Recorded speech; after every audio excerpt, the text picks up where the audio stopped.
The text arrived exactly as my porch lights flickered on. Do not come this year. You are no longer family. 3 minutes later, my security app pinged. I watched my mother standing in my living room, measuring my curtains like she owned the place, while my brother texted demanding I sign his contract addendum. They think they just canceled my Christmas, but they have no idea I hold the pen that can cancel their $1 million gift. My name is Riley Roberts, and at 35 years old, I had finally purchased the one thing that was supposed to be impenetrable, a mid-century modern sanctuary perched on the edge of the Juniper Ridge Hills. It was a structure of clean lines, redwood timber, and floor-to-ceiling glass that offered a panoramic view of the Santa Rosa suburbs below. I had closed on the property 3 weeks ago, draining a savings account I had aggressively shielded from my family for 6 years. Driving up the winding road, the tires of my SUV crunching against the gravel, I felt that familiar tightness in my chest loosen slightly. The house was meant to be my exhale. It was dark, quiet, and exclusively mine. Or so I thought. As I rounded the final bend that revealed my driveway, my foot hovered over the brake pedal. The house should have been a silhouette against the night sky. Instead, the living room was ablaze with light. The warm yellow glow spilled out through the expansive glass walls, illuminating the frost on the front lawn. My stomach turned over, a physical reaction to a violation I had not yet confirmed but instinctively understood. I did not pull into the driveway. I killed the headlights and let the car glide silently into the shadow of a large oak tree 2 houses down. I reached for my phone, my fingers trembling slightly not from cold, but from adrenaline. I opened the security camera application I had installed just days prior. The feed loaded, the small spinning wheel resolving into a crisp, high-definition live stream of my own living room. It felt like watching a movie of my own life, directed by someone who hated me. There they were, my mother, Diane, and my sister-in-law, Sloane. They were not intruding with the hesitation of trespassers. They were moving with the confident entitlement of owners. Diane was wearing her camel hair coat, the one she claimed cost $2,000, but I knew she bought at an outlet for $300. She held a metal tape measure in her hands. The yellow strip extended against the far wall where I had planned to install a bookshelf. I zoomed in on the screen. Diane was talking, her mouth moving rapidly, her free hand gesturing toward the open-concept kitchen. She pointed at my countertop's quartz, chosen specifically for its durability, and then swept her hand toward the dining area as if she were conducting an orchestra. Sloane stood nearby, nodding aggressively, holding her phone up as if she were taking reference photos for a renovation. They were planning, they were measuring, they were conceptually rearranging a space they had no deed to, no key to, and no right to. I sat in the dark car, the engine block ticking as it cooled, and watched them for nearly 30 minutes. I felt a bizarre detachment, a coldness that started at my fingertips and worked its way inward. A normal person would have stormed in. A normal person would have driven up the driveway, honked the horn, and demanded an explanation. But I was not a normal person. I was a Roberts. And in the Roberts family, direct confrontation was considered a lack of sophistication. We fought with implications, with silence, and with debt. The only way they could have gotten in was the emergency key I had given my father, Walter, 2 days ago. I had handed it to him with a specific, verbal instruction: "This is for emergencies only. Fire or flood, do not give it to Mom." He had nodded, giving me that weary, beaten-down look he always wore, and I had been foolish enough to believe him. My phone buzzed in my hand, startling me. The notification banner slid down the top of the screen, obscuring Diane's face on the camera feed. It was a text message from Diane. "Do not come to Christmas dinner this year. We have decided it is best for everyone. You bring a heavy energy that we do not need right now. Do not ruin the atmosphere." A single emoji followed the text, a bright, cheerful Christmas tree. It was a digital knife wrapped in festive paper. I stared at the words. The cruelty was precise. It was December 18th. They had waited until the week before the holiday, until the plans were solidified, to cut me out. They wanted me to feel the isolation. They wanted me to sit in my new, empty house and understand that without them, I was nothing. I was still processing the message when a second text came through. This one from my brother, Logan. Hey, now that you have the new place and plenty of space, I am going to stay there for a few months. My lease is up, and I need to save cash for the business expansion. Mom said it is fine. Also, I need you to sign that addendum for the contract by tomorrow. If you do not sign, consider yourself opting out of the family entirely. I looked from the text back to the camera feed. Inside my house, Diane was now moving toward the hallway, likely inspecting the bedrooms. Logan was not in the frame, but his entitlement was omnipresent. The audacity was breathtaking. In the span of 60 seconds, I had been disinvited from the family gathering and simultaneously informed that my home was being commandeered as temporary housing for the golden child, all while being extorted for a professional signature. They wanted my space. They wanted my professional stamp of approval. But they did not want me. I watched for another 5 minutes until the lights in the living room finally clicked off. The front door opened, and I saw them exit, Diane locking the door behind her with the key she wasn't supposed to have. They got into Diane's luxury SUV and drove away, heading in the opposite direction. Only then did I put my car in gear. I pulled into my driveway, the motion sensor floodlights blinding me for a second before snapping off. I walked to the front door, the key heavy in my hand. When I pushed the door open, the house smelled different. It didn't smell like fresh paint and cedar anymore. It smelled of Diane's floral perfume, something heavy and lingering, like a funeral arrangement. I did not take off my coat. I did not sit down. I walked to the kitchen island where I had left a stack of mail and saw that it had been rifled through. The edges of the envelopes were not aligned. They had checked my bank statements. I placed my phone on the counter and dialed the number for a 24-hour emergency locksmith. It was 8:15 in the evening. "This is Roberts," I said when the dispatcher answered. "I need a full rekey, immediately, and I want to upgrade to a biometric smart lock with a single-use code generator. Can you have someone here within the hour?" The price they quoted was exorbitant, $400 for the emergency call-out alone, but I agreed without a pause.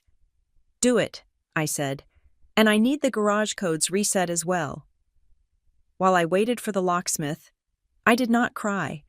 I had spent 35 years crying over my family, trying to twist myself into a shape that would fit their impossible expectations. I had loaned Logan money that vanished into thin air. I had covered for my father's mistakes. I had let Diane critique my weight, my career, and my singleness until I felt small enough to slip through the cracks in the floorboards. But tonight, the tears did not come. Instead, a distinct clarity washed over me. It was sharp and cold, like the winter air outside. I went to the utility closet and grabbed the glass cleaner and a roll of paper towels. I walked to the living room window, the massive pane of glass where Diane had been standing. I could see the faint smudge of her forehead where she had leaned against the glass to look out at the view, assessing the property value. I sprayed the cleaner.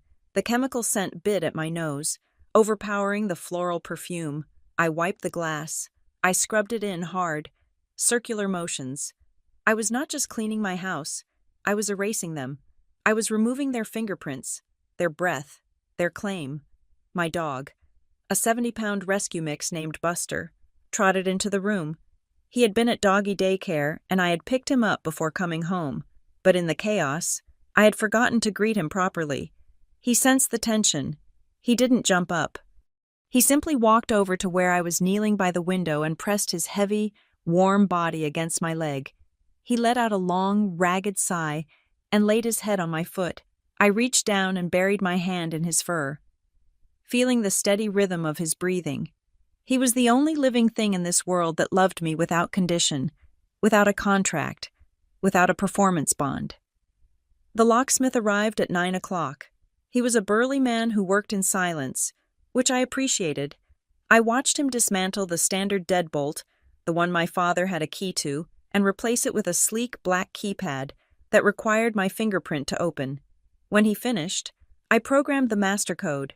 I did not write it down. I memorized it. "You are all set, ma'am," the locksmith said, handing me the invoice. "Nobody gets in unless you want them in." "Thank you," I said.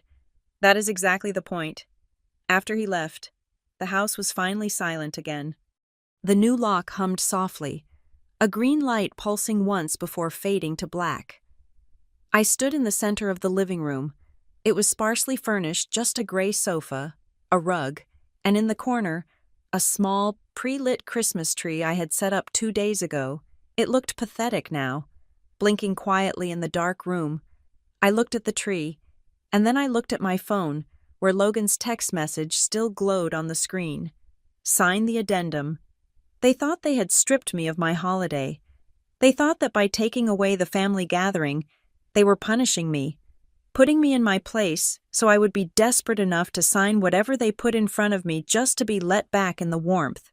They thought I was the same Riley who used to beg for approval, but they had made a critical tactical error.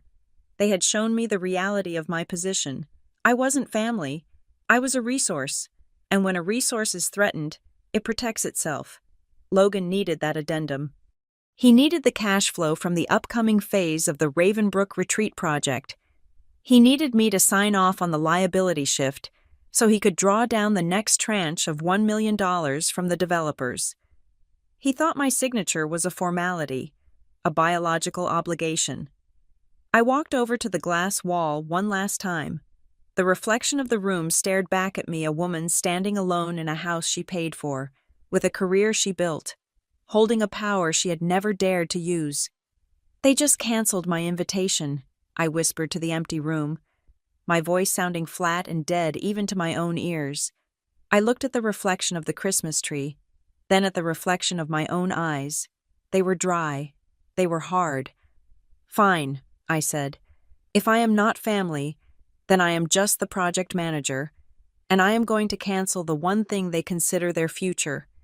In the architectural blueprints of the Roberts family, the roles had been drafted before either of us was old enough to read. My brother, Logan, was the elevation rendering.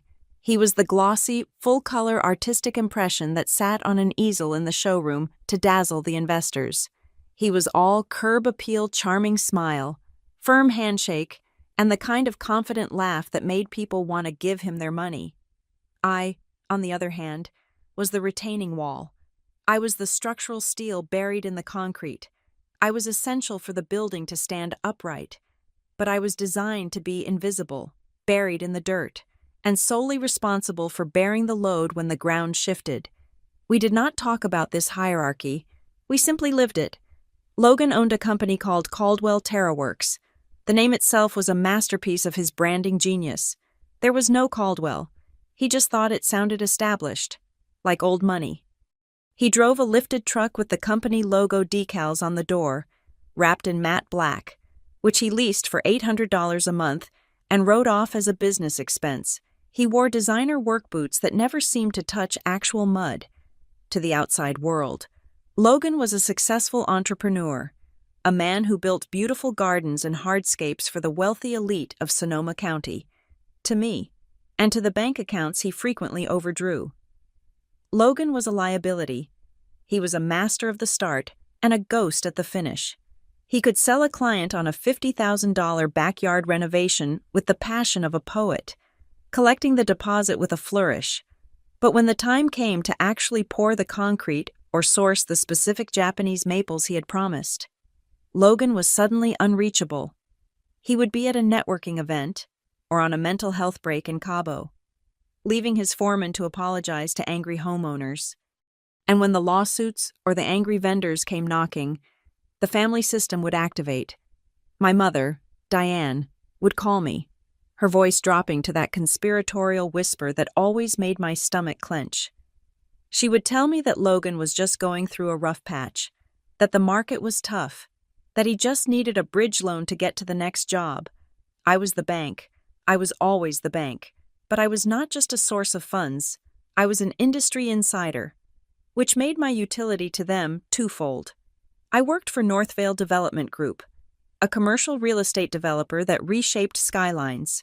My official title was Senior Landscape Architect, but my actual day-to-day role was far more cynical. I was the person who reviewed the bids, vetted the contractors, and ensured that the millions of dollars Northvale poured into a project did not disappear into the pockets of incompetent builders. I knew the code. I knew the costs of materials down to the cent. I knew how to spot a padded invoice from a mile away. Currently, Northvale was breaking ground on our flagship project for the coming year, the Ravenbrook Retreat. It was a massive, sprawling corporate campus designed to look like a wellness resort, nestled in the redwoods. The landscape architecture package alone, the planting, the irrigation, the retaining walls, and the outdoor meditative spaces was valued at $1.2 million. It was the kind of contract that could make a small company's decade. Or, in Logan's case, it was the kind of contract that could wipe out the massive, undisclosed debts he had likely accrued over the last 2 years. Logan had bid on the project. Normally, I would have recused myself immediately. Professional ethics demanded it, but when the blind bids came in 3 months ago, Caldwell TerraWorks had submitted a proposal that was statistically miraculous. His pricing was aggressive, coming in 10% under the nearest competitor. His proposed timeline was ambitious but mathematically possible, but it was his portfolio and his technical documentation that had paused my hand over the rejection stamp. The technical specs in his bid were flawless. They were detailed, specific, and referenced soil erosion metrics that most residential landscapers wouldn't even know how to calculate. They looked professional. In fact, they looked strangely familiar. As I had sat in my office reading his binder, I had felt a prickle of déjà vu, a sense that I had seen these exact phrasing and CAD drawings before. I could not place it at the time, and amidst the chaos of closing on my own house, I had let it slide. I had marked his bid as provisionally approved, pending the final contract addendum regarding liability insurance and performance bonds. That was the hook he was currently dangling. That was the signature he needed. He had won the preliminary bid, but he could not start billing and thus could not get the cash he desperately needed until the final legal documents were signed. Specifically, the addendum he had texted me about while his mother measured my living room. He wanted me to sign off on a clause that adjusted the inspection timeline, allowing him to invoice for materials before they were delivered to the site. It was a massive risk for Northvale. If I signed it, and he took the money and didn't deliver the stone and timber, I would be the one explaining to the board of directors why we were out $300,000 with nothing to show for it. My family did not see this as professional malpractice. They saw it as helping your brother for the last 6 years. While Logan played the role of the high-flying CEO, I had lived like a monk. This was the part of the story they did not know, the part that made their invasion of my new home so particularly violative. I earned a good salary, a very good salary, but nobody in my family knew that. To them, I was just getting by. I drove a 7-year-old sedan with a dent in the rear bumper. I wore clothes from Target or thrift stores when I visited them. I never took vacations. I declined invitations to expensive dinners, claiming I was saving for car repairs or student loans. I did this because I knew the rules of the Roberts economy. In our family, money was not private property. It was a communal resource that flowed upward to the parents or sideways to Logan. If Diane knew I had $50,000 in a high-yield savings account, she would have found a medical emergency or a leaky roof that cost exactly $50,000. If Logan knew I had excellent credit, he would have guilted me into co-signing a loan for a new excavator. So, I hoarded my resources in silence. I ate peanut butter toast for dinner. I spent my weekends hiking because it was free. I saved every bonus, every tax return, every unspent dime. I did this with a singular, burning goal to buy a home that was solely mine, a fortress where I could lock the door and breathe. The house in Juniper Ridge was the physical manifestation of 6 years of self-denial. It was my freedom, and within 48 hours of me getting the keys, they had sniffed it out. They looked at the mid-century modern architecture, the view, and the location, and they did not see my hard work. They saw an asset. They saw a free hotel. They saw a venue for their parties. I sat on my gray sofa, the silence of the house heavy around me. I thought about the text message from Diane again. You bring a heavy energy. It was almost funny. I brought heavy energy because I was the only one carrying the weight of reality. I remembered a specific incident from 2 years ago. Logan had taken a deposit for a swimming pool installation from a family friend, a nice elderly couple named the Davises. He had dug the hole in their backyard and then disappeared for 3 weeks because he had cash flow issues and couldn't buy the rebar. The Davises were threatening to go to the police. Diane had called me, weeping, saying that if Logan went to court, it would ruin the family reputation. He just needs $5,000 to buy the steel, she had sobbed. He will pay you back as soon as the next draw comes in. Please, Riley, do not be cold. Do not be selfish. Selfish, that was their favorite word for me. I had paid the $5,000. I wired it directly to the steel supplier to make sure it didn't end up funding Logan's bar tab. The pool got built, the Davises were happy, and I never saw that $5,000 again. When I asked Logan about it 3 months later, he laughed and said, "Come on, you know business is tight. Stop being such a bean counter. We are family." That was the system. Logan's failures were misfortunes. My solvency was an obligation. But tonight, the dynamic had shifted, even if they were too arrogant to see it. By disinviting me from Christmas, they had played their strongest emotional card. They assumed that the fear of exclusion, the shame of being the black sheep during the holidays, would break me. They assumed I would panic, drive over to their house, apologize for my heavy energy, and sign Logan's contract addendum just to be allowed back at the table. They were operating on an outdated schematic. They didn't realize that by cutting me off, they had severed the only thing keeping me in check, my desire to be loved by them. Without that desire, all that remained was the cold, hard logic of my profession. I picked up my laptop and opened the Northvale Secure server. I navigated to the project folder for Ravenbrook Retreat. I found the subfolder for Caldwell TerraWorks. I looked at the pending contract.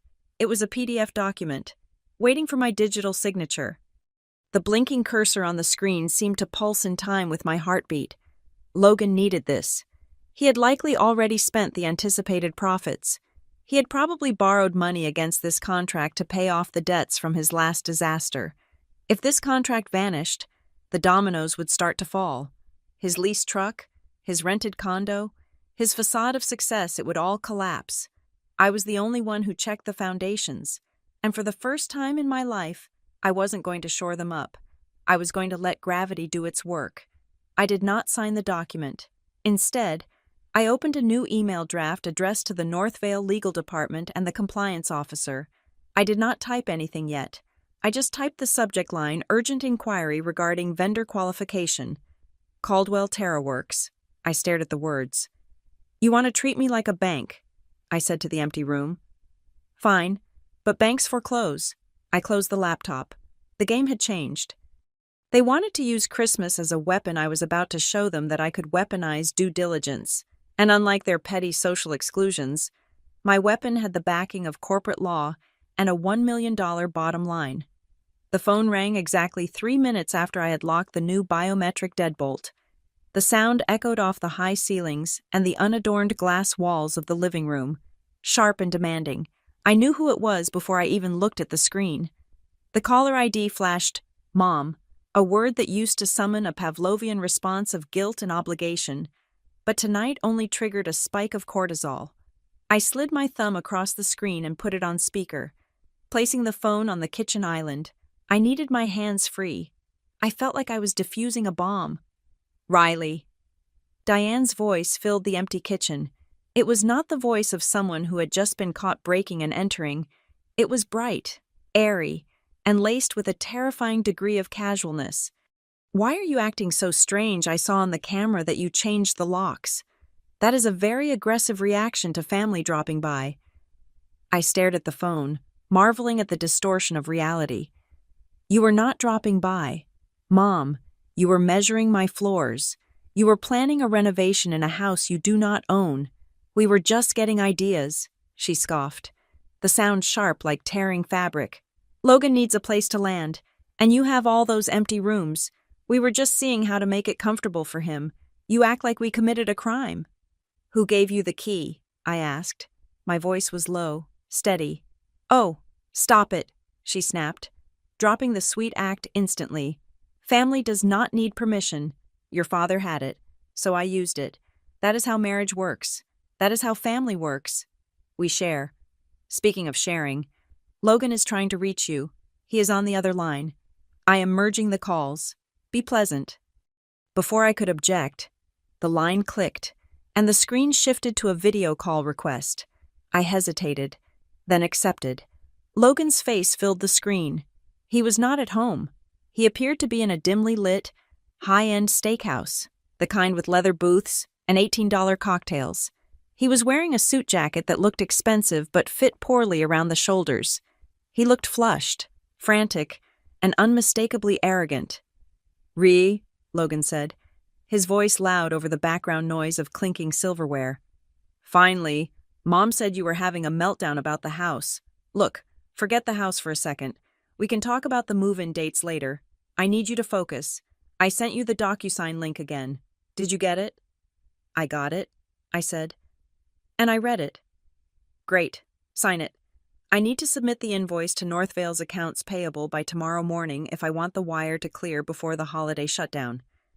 I leaned over the counter, looking directly into the camera lens. "Logan, I cannot sign this. Do you even know what you are asking for in this addendum?" He waved a hand dismissively, taking a sip of something amber-colored. "It is just standard language. My lawyer said it is fine." "You do not have a lawyer. Logan, you have a paralegal friend you pay in beer," I said, cutting through his posture. "This is not standard. You are asking to change the payment milestone from installation complete and inspected to materials ordered and stored off-site. You want Northvale to release 40% of the contract value, nearly $500,000, before a single shovel hits the dirt, and you want to waive the requirement for a bonded warehouse inspection. So," Logan's eyes narrowed, "I need the liquidity to buy the trees. The nurseries require deposits. You know how this works. Stop acting like a compliance officer and act like my sister." "I am the compliance officer on this project, Logan," I shouted, my voice cracking for the first time. "If I sign this, and you take that $500,000 and spend it on whatever you spend it on, and the trees do not show up, or they are the wrong species, or they die because they were not stored properly, Northvale comes after me. I am the one certifying the risk. You are asking me to put my license on the line so you can get cash up front." "You do not trust me?" Logan asked. It was the ultimate weapon in the Roberts arsenal, the accusation of betrayal. "It is not about trust. It is about the contract," I said. "If you want the money for materials, submit the receipts from the nursery and the address of the bonded warehouse. I will send an inspector tomorrow. If the stock is there, I will authorize the payment. That is the procedure." There was a silence on the line. I saw Logan's jaw tighten. He looked away from the camera, then back, his expression hardening into something ugly.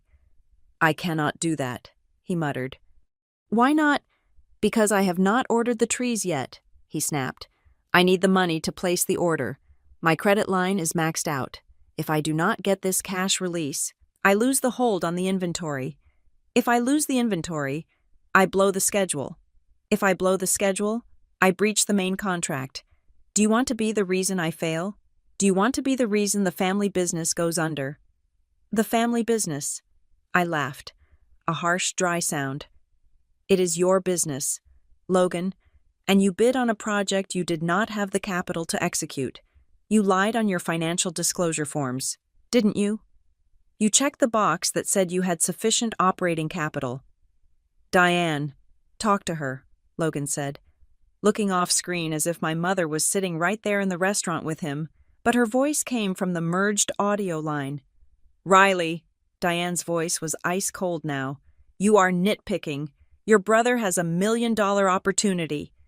$1 million that can set him up for life. That can set us all up. And you are holding it hostage over paperwork. It is fraud, Mom. It is technical fraud." "It is a loan," she screamed. "It is just an advance. He will do the work. He always does the work. Why do you have to be so difficult? Why do you always have to be the one who ruins everything?" I am trying to keep him from getting sued. I am trying to keep me from getting fired. If you do not sign that paper tonight, Diane said, her voice dropping to a deadly whisper, then do not bother showing up for Christmas dinner. Seriously, do not come. I will not have you sitting at my table, eating my food, looking at your brother while you sabotage his future. If you cannot support this family, you are not part of it. Think about your grandparents. Do you want to explain to Nana why you are not there? Do you want to break her heart? The threat hung in the air. The grandparents. The ultimate guilt trip. Nana was 85. They knew I would walk through fire to avoid upsetting her. They were using an old woman's potential disappointment to extort a corporate signature. I looked around my kitchen. I looked at the smart lock on the door. I looked at the darkness pressing against the glass. Okay, I said softly. Okay. You will sign, Logan asked, hope surging in his voice. No, I said. Okay, I won't come. What? Diane sounded stunned. She had played the ace, and I hadn't folded. You said if I don't sign, I shouldn't come, so I am not coming. Tell Nana whatever lie you want. Tell her I have the flu. Tell her I'm working. I don't care. Riley, you are making a mistake, Logan said, his voice taking on a desperate edge. You are choosing a corporation over your blood. I am choosing not to go to prison for you. Logan, I am choosing not to lose my license for you. I don't need your permission to live, and I certainly don't need your permission to keep my job. I hung up. My hand was shaking as I pressed the red button. The house fell silent again, but the silence was different now. It was not peaceful. It was vibrating with the energy of a bridge burning in real time. I stood there for a long moment, breathing hard. I expected to feel devastated. I expected to feel the crushing weight of loneliness.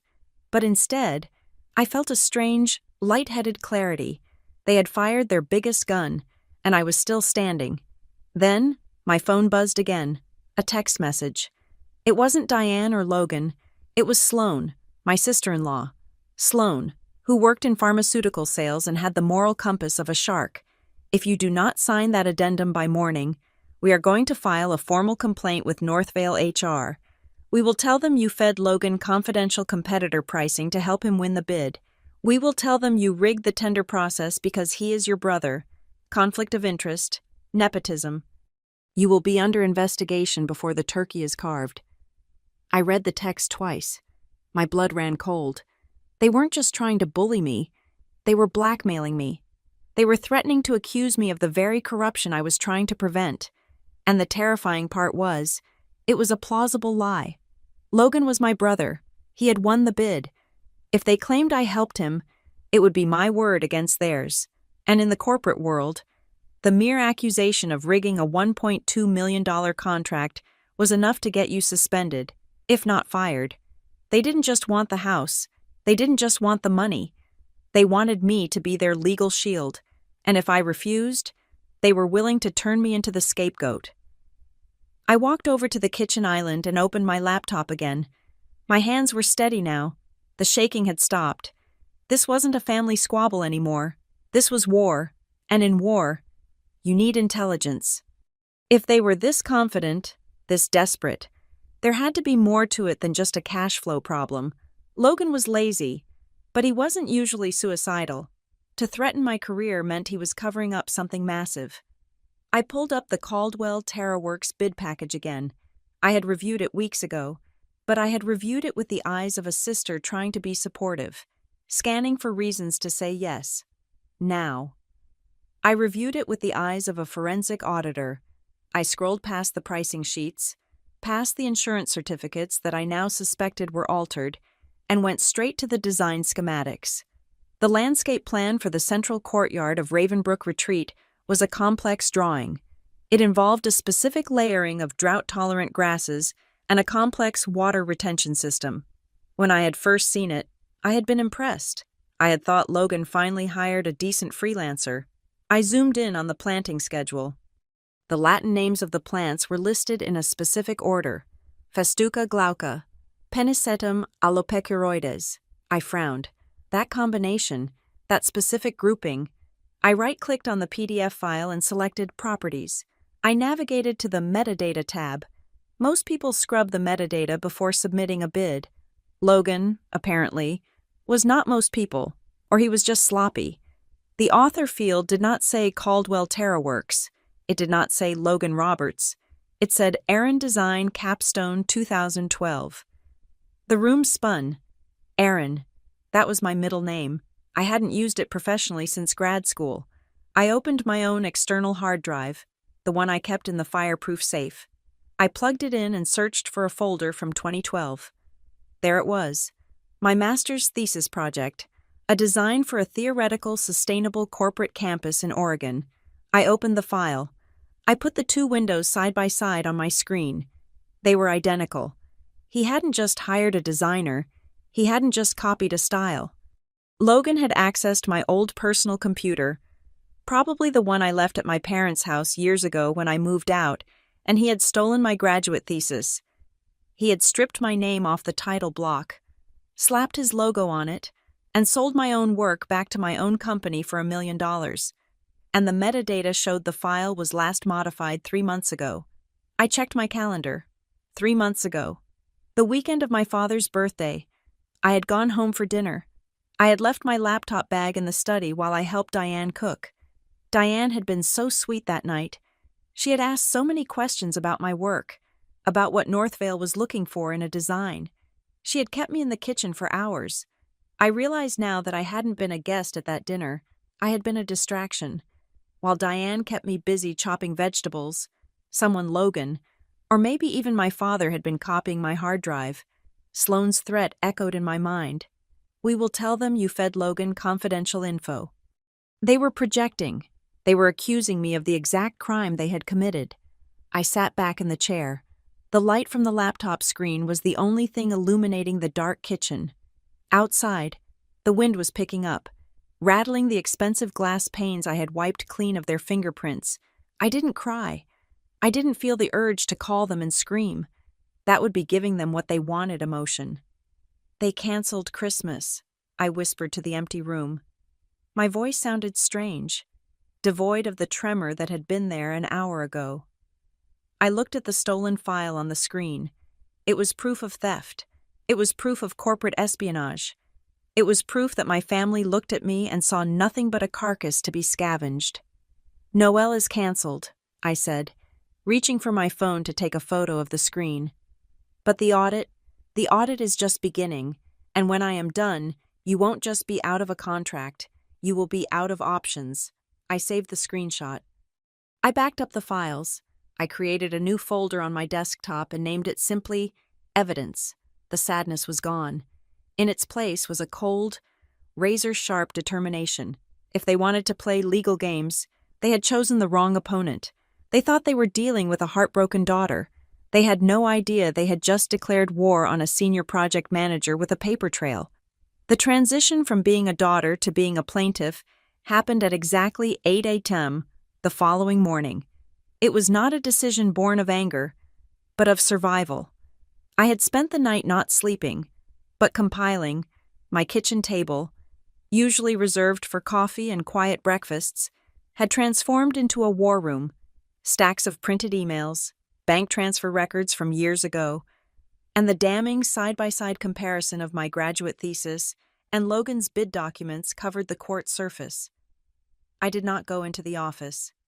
I called in a personal day, but I was working harder than I ever had on any construction site.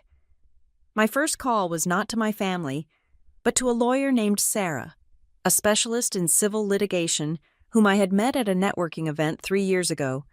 She was expensive, $450 an hour, but I needed someone who viewed familial guilt as irrelevant noise. I need a cease and desist order drafted immediately, I told her, skipping the pleasantries. And I need a trespass warning. The subjects are my mother, Diane Roberts, my brother, Logan Roberts, and my sister-in-law, Sloane Roberts. Sarah paused on the other end of the line. Riley, these are heavy measures. Usually, we start with a letter, a formal request. They broke into my home last night using a key I entrusted to my father for emergencies, I said, my voice flat and monotone. They measured my walls for a renovation I did not authorize. They are currently attempting to extort a signature on a commercial contract by threatening to report me for ethical violations I did not commit. We are past the letter stage. I want the legal equivalent of a razor wire fence. Understood, Sarah said, her tone shifting instantly to match mine. I will have the draft ready by noon. We will serve them via email and certified mail. Do you want to include a clause about police involvement? Yes, I said. Explicitly state that any further unauthorized presence on my property will result in an immediate call to law enforcement for criminal trespass. Hanging up, I felt a strange sensation in my chest. It wasn't guilt. It was the relief of finally outsourcing the enforcement of my boundaries. For 35 years. I had tried to hold the line with please and no. It hadn't worked. Now, the state of California would hold the line for me. My second task was the most dangerous one. I opened my work laptop and logged into the Northvale Secure Video Conferencing System. I sent an urgent meeting request to the Director of Compliance and the Head of Human Resources. I marked the priority as critical. The meeting was set for 10 a.m. When the faces of the two executives appeared on my screen, they looked concerned. I had never requested a meeting like this. I was the invisible problem solver, not the problem creator. Riley, the compliance director said, everything all right? I am officially declaring a conflict of interest regarding the Ravenbrook Retreat Project. I said, I didn't stammer. I didn't look down. The primary landscape contractor, Caldwell TerraWorks, is owned by my brother, Logan Roberts. I am formally recusing myself from the final approval of his contract and from any oversight of his payment schedules. The HR director frowned, tapping a pen against her desk. Riley, we knew Logan was your brother. You mentioned it casually during the initial bid phase, and we noted it, but you said it wouldn't be an issue because the bid was blind. Why are you formalizing this recusal now? Right at the signing phase? It looks reactive. This was the moment. If I lied, I was dead. If I told too much truth, I looked unstable. I had to walk the line of corporate self-preservation. Because as of last night, the vendor attempted to leverage our personal relationship to bypass standard inspection protocols. I said, I was asked to sign an addendum waiving the materials inspection in exchange for an early release of funds. When I refused, personal threats were made regarding my standing in the family. I cannot in good conscience act as the impartial steward of Northvale's capital when the vendor is attempting to manipulate the approval process through familial channels. The compliance director's eyes widened. This was no longer a family issue. It was an attempted vendor fraud. They asked you to waive the inspection, he asked, his voice sharpening. Yes, specifically, the bonded warehouse requirement for the plant stock. I took a breath. Because of this, I am requesting that Northvale initiate an immediate, independent audit of the Caldwell TerraWorks file. I recommend we verify their insurance carriers directly, not just accept the PDFs on file. I also recommend a deep dive into their safety certification and personnel roster. You think the file is dirty? The HR director asked quietly.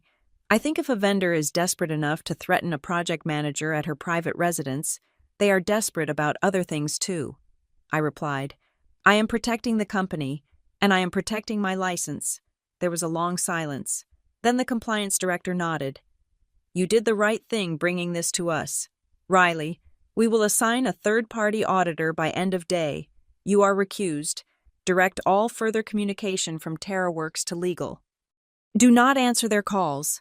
Understood, I said. I closed the laptop. My hands were sweating, but the deed was done. By recusing myself, I had stripped Logan of his leverage. He could no longer threaten to ruin my career by claiming I was biased, because I had just removed myself from the equation, and by triggering the audit, I had set a machine in motion that I could not stop, even if I wanted to. But I wasn't done. The procedural thriller I was living in required evidence, not just defensive maneuvers. I went back to the metadata issue, the stolen thesis. I needed to know how. Logan was not a hacker. He struggled to convert a Word document to a PDF.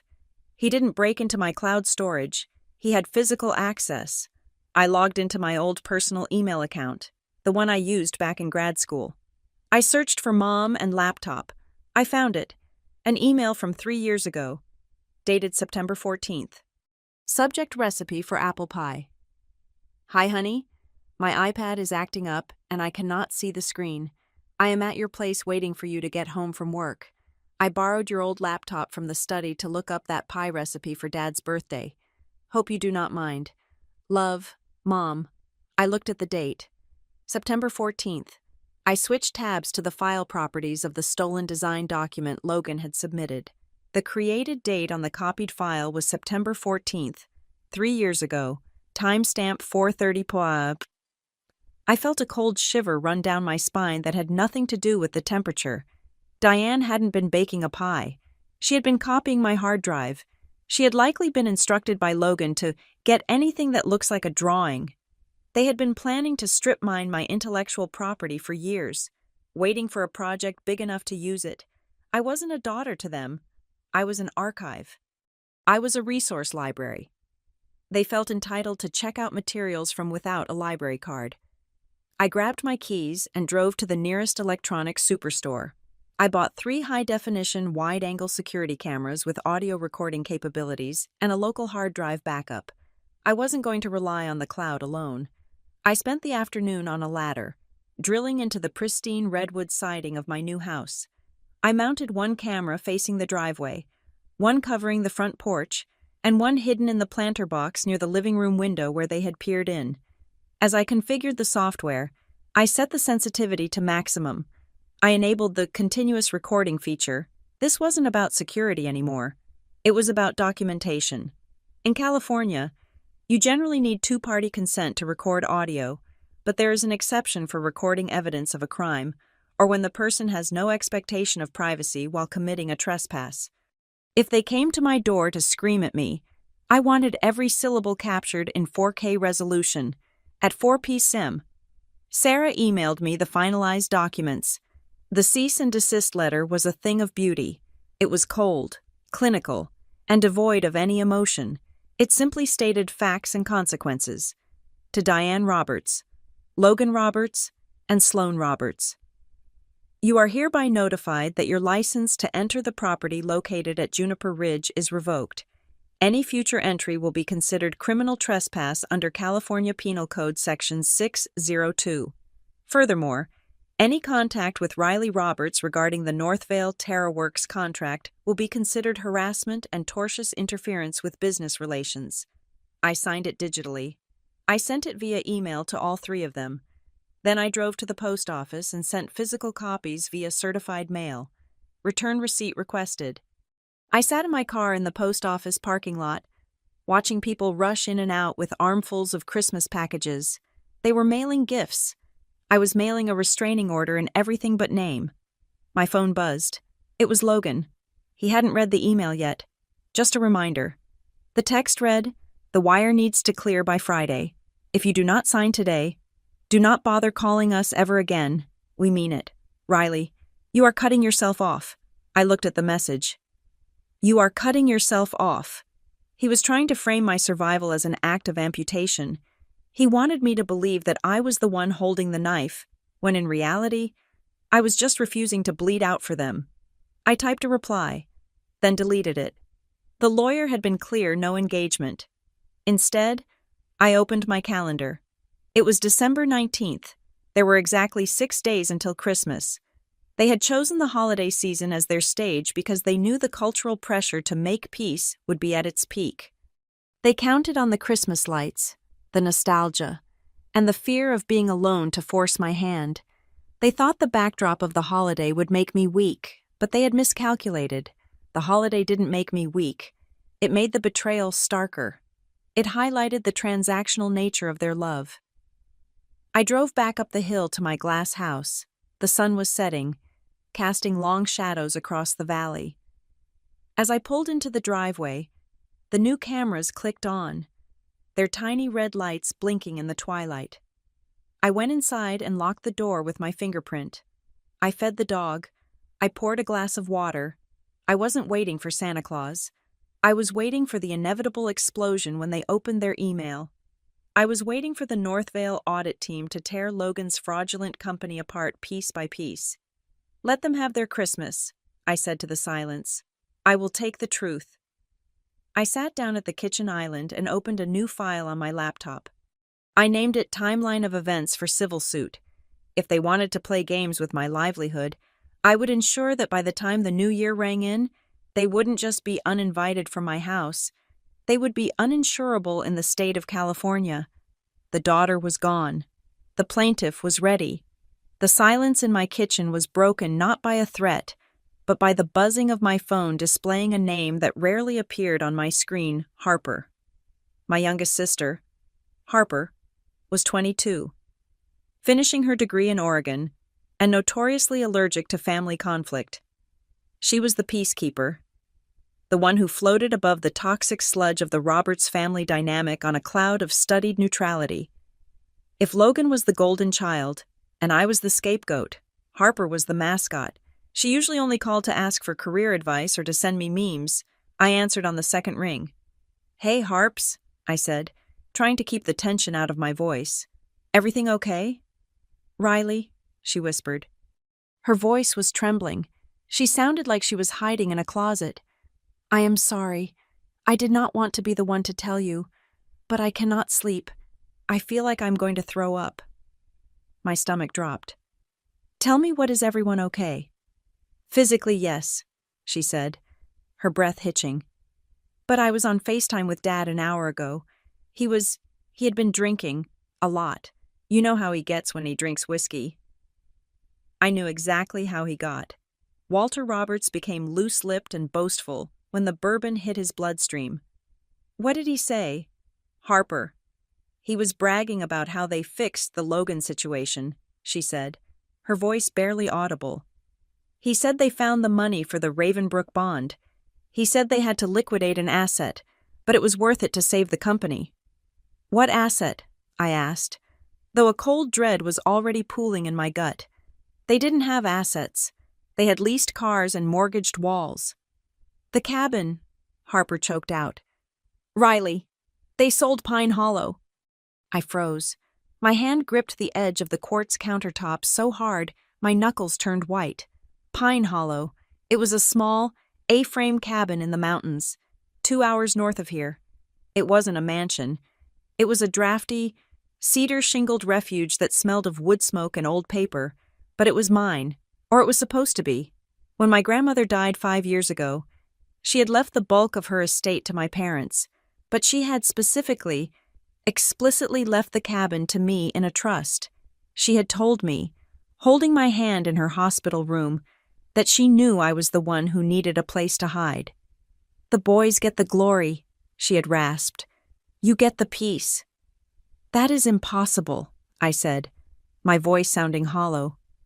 "The deed is in a trust. I am the sole beneficiary. They cannot sell it without my signature." "Dad said they handled the paperwork," Harper was crying now. "He said you were too busy with your career to use it anyway. He said they sold it to a developer from the Bay Area 3 weeks ago. Cash deal. Quick close." 3 weeks ago, the timeline slammed into place like a prison door. 3 weeks ago, Logan had suddenly come up with the $50,000 needed for the performance bond the insurance policy required to bid on the Ravenbrook project. I had wondered where he got the money. I had assumed he took out a predatory loan or maxed out another credit card. I had never imagined they would cannibalize my inheritance to feed his ambition. "Why?" I asked, the words scraping my throat. "Why did they need that much cash so fast?" "Logan messed up, Riley." Harper sniffled. "It was not just cash flow. He got into some crypto scheme, something about leverage trading. He lost everything. He was in debt to some bad people for over $80,000. Mom and Dad panicked. They sold the cabin to pay off his bookies and used the rest to buy the bond for your project. They are banking on the Northvale contract to earn the money back before you found out." I slowly lowered myself onto a bar stool because my legs refused to hold me. The betrayal was so total, so comprehensive, that it was almost awe-inspiring. They hadn't just invaded my home, they had liquidated my sanctuary. They had stolen the one thing my grandmother had given me to ensure I would always have a safety net, and they had turned it into a gambling chip for Logan's career. Did they say anything else? I asked. Dad said it was for the greater good. Harper whispered, He said you are strong. You can buy your own cabin someday. But Logan needed a win. I closed my eyes. The greater good, the Roberts family motto, which always meant, whatever is good for Logan. Thank you for telling me. Harper, I said, you did the right thing. Please do not tell them I told you, she begged. They will cut me off too. I will not, I promised. Go to sleep. I will handle this. I hung up. The phone felt like a block of ice in my hand. I didn't scream. I didn't throw anything. The time for emotion had passed. I was now operating in a state of cold, clinical fury. I looked at the clock. It was 9:30 at night. I dialed Sarah, my lawyer. She picked up on the first ring. I hope you are calling to tell me they signed the cease and desist, Sarah said. They sold Pine Hollow, I said. There was a long pause on the line. Excuse me. The property listed in your grandmother's trust. The one where we have a copy of the will stating you are the beneficiary. Yes, my father told my sister they handled the paperwork and sold it for cash 3 weeks ago to cover my brother's gambling debts and post the bond for the Northvale contract. Riley, Sarah's voice shifted. It was no longer the voice of a civil litigator. It was the voice of a shark smelling blood. If the title was held in the trust, and you are the trustee or the beneficiary with controlling interest, they could not have sold it without your signature. If the sale went through, that means someone signed your name. They forged it, I said. They must have, or they forged a power of attorney. That is not a family dispute, Sarah said sharply. That is a felony. That is grand theft, forgery, and wire fraud if they used electronic banking to move the proceeds. We are talking about prison time. Riley, not civil court. Prison. I want to know where the money went, I said. I want a forensic accounting trail. We can file for an emergency injunction to freeze the proceeds, Sarah said. But if they sold it 3 weeks ago, the money is likely already moved. You said they used it for a bond. The performance bond for the Ravenbrook Retreat project, I said. The project I manage, the irony was so bitter it tasted like metal. My inheritance had been stolen to purchase the insurance policy that allowed my brother to defraud my employer. I was literally, physically, funding my own professional demise. Okay, Sarah said. Here is what we do. I am going to pull the title transfer records from the county clerk's office first thing in the morning. I will see whose signature is on that deed. If it is yours, we file an affidavit of forgery immediately. And Riley, you need to tell Northvale. I already recused myself, I said. No, you need to tell them that the bond, the financial guarantee of the contractor, was purchased with stolen funds. That compromises the integrity of the contract itself. It is fruit of the poisonous tree. We hung up with a plan of action. I sat there in the dark, thinking about the cabin. I thought about the smell of the cedar. I thought about the weekends I spent there alone, reading, recovering from the exhaustion of trying to please these people. They had taken that from me. They hadn't just taken a building, they had taken my grandmother's love. They had cashed it out like a winning lottery ticket. My phone buzzed again. It was a text from Logan. He clearly didn't know that Harper had called me. He was still operating on the assumption that I was just being difficult about the addendum. Come on, stop being dramatic. Do not make a big deal out of this. Suing your family at Christmas. What kind of person does that? Just sign the paper and let's move on. We can talk about the house stuff later. I stared at the screen. What kind of person does that? I let out a short, sharp laugh. It was a terrifying sound in the quiet house. They thought I was suing them because they broke into my house. They thought this was about boundaries. They had no idea I knew about the theft. You want to know what kind of person does that? I whispered to the phone. The kind of person who just realized her family is a criminal enterprise. I didn't reply to Logan. Instead, I opened my laptop and pulled up the Northvale vendor portal. I had recused myself from approving the contract, but I still had administrative access to view the documents. I found the performance bond uploaded by Caldwell TerraWorks. It was issued by a surety company in Sacramento. The value was $50,000. The date of issue was November 28th. I opened a new browser tab and went to the county recorder's website for the county where Pine Hollow was located. It was public record. I searched for the address. Status sold. Date November 25th. Sale price, $210,000. The math was sickeningly perfect. They sold my safe haven for $210,000, probably half its market value for a quick sale. 3 days later, they bought the $50,000 bond. The rest of the money, $160,000, had likely vanished into Logan's debts or my parents' pockets. They had sold my future to pay for Logan's mistakes. I sat back, the rage settling into a hard, dense mass in my chest. They wanted the $1 million contract. They needed it. That contract was the only way they could potentially earn enough to pay off whatever other debts they had, or perhaps even in their delusional minds, buy the cabin back one day and pretend nothing happened. The Ravenbrook contract was their lifeline, and it was built on a foundation of my stolen property. I wasn't just going to stop them from visiting my house. I wasn't just going to stop them from ruining my Christmas. I was going to sever the artery. I opened the email draft I had started for the Northvale internal audit team. I attached the screenshot of the property sale. I attached the screenshot of the performance bond date. And I typed a new heading, Evidence of Illicit Funding for Vendor Qualification. I didn't hit send yet. I needed the signature verification from Sarah in the morning. But the gun was loaded. "You stole my house," I said to the image of Logan's text message. "So I am going to take your job. I am going to take your reputation. And I am going to take every single cent you thought you were going to make off my back." I looked at the Christmas tree in the corner. The lights were blurry. I realized, for the first time that night, that I was crying. But they weren't tears of sadness.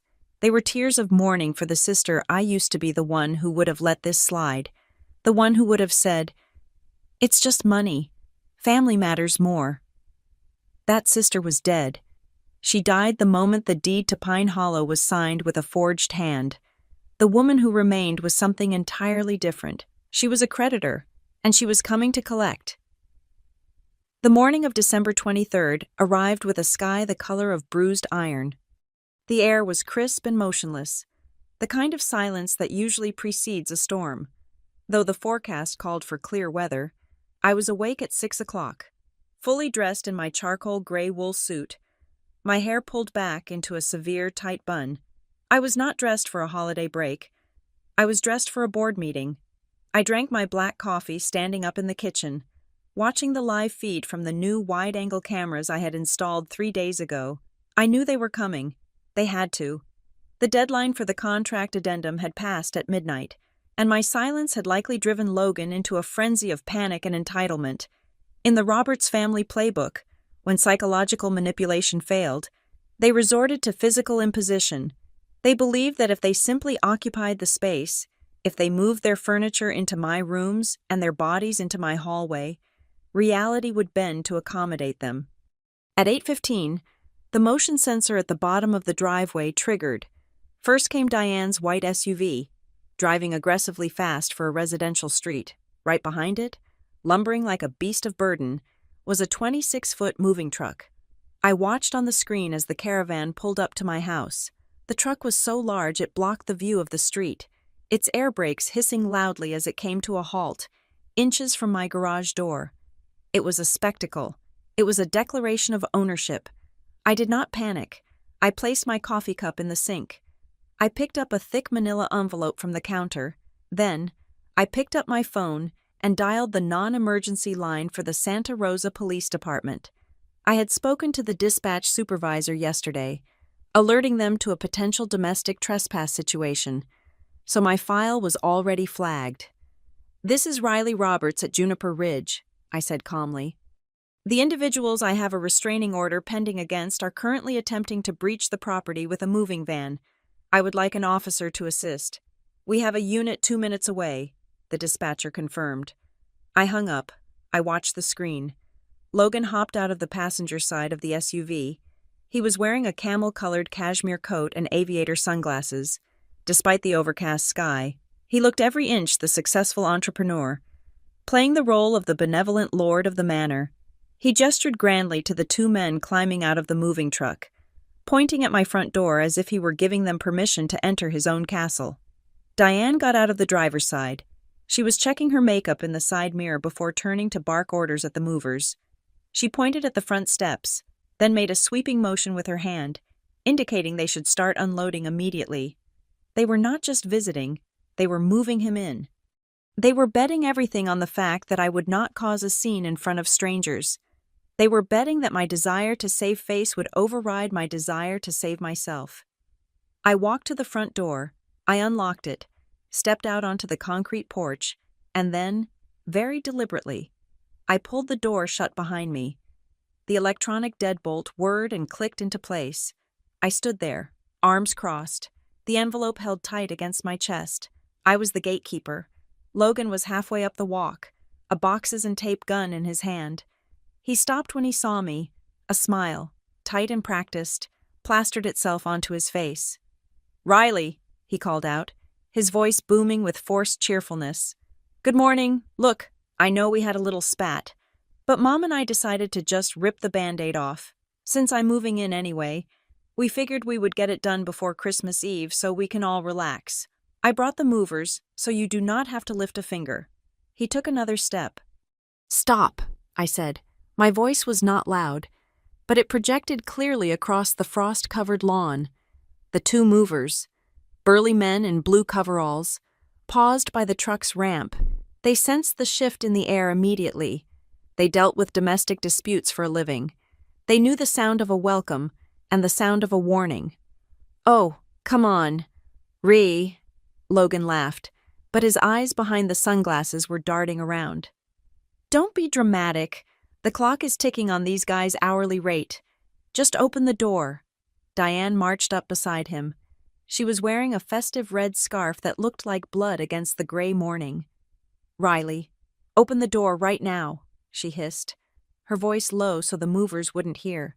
"Do not embarrass us in front of the workers. We are doing this for the family." "There is no family here," I said. "There is only a homeowner and 3 trespassers." "I am your mother," Diane screeched, her volume rising. "And this is your brother. He needs a place to stay to secure the contract that pays your salary. You are going to let him in, and you are going to sign that paper, and we are going to be a normal family." "The contract is under audit," I said. "And as for the house," I didn't have to finish the sentence. From the bottom of the hill, the blue and red lights swept across the trees.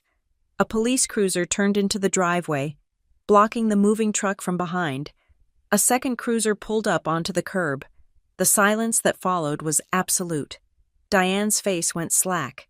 She looked at the police cars, then back at me, her eyes wide with genuine shock. "You called the police on Christmas, on your own blood." "I called the police on intruders," I repeated. 2 officers stepped out of the cars. One was a tall woman with a stern face. The other was a younger man.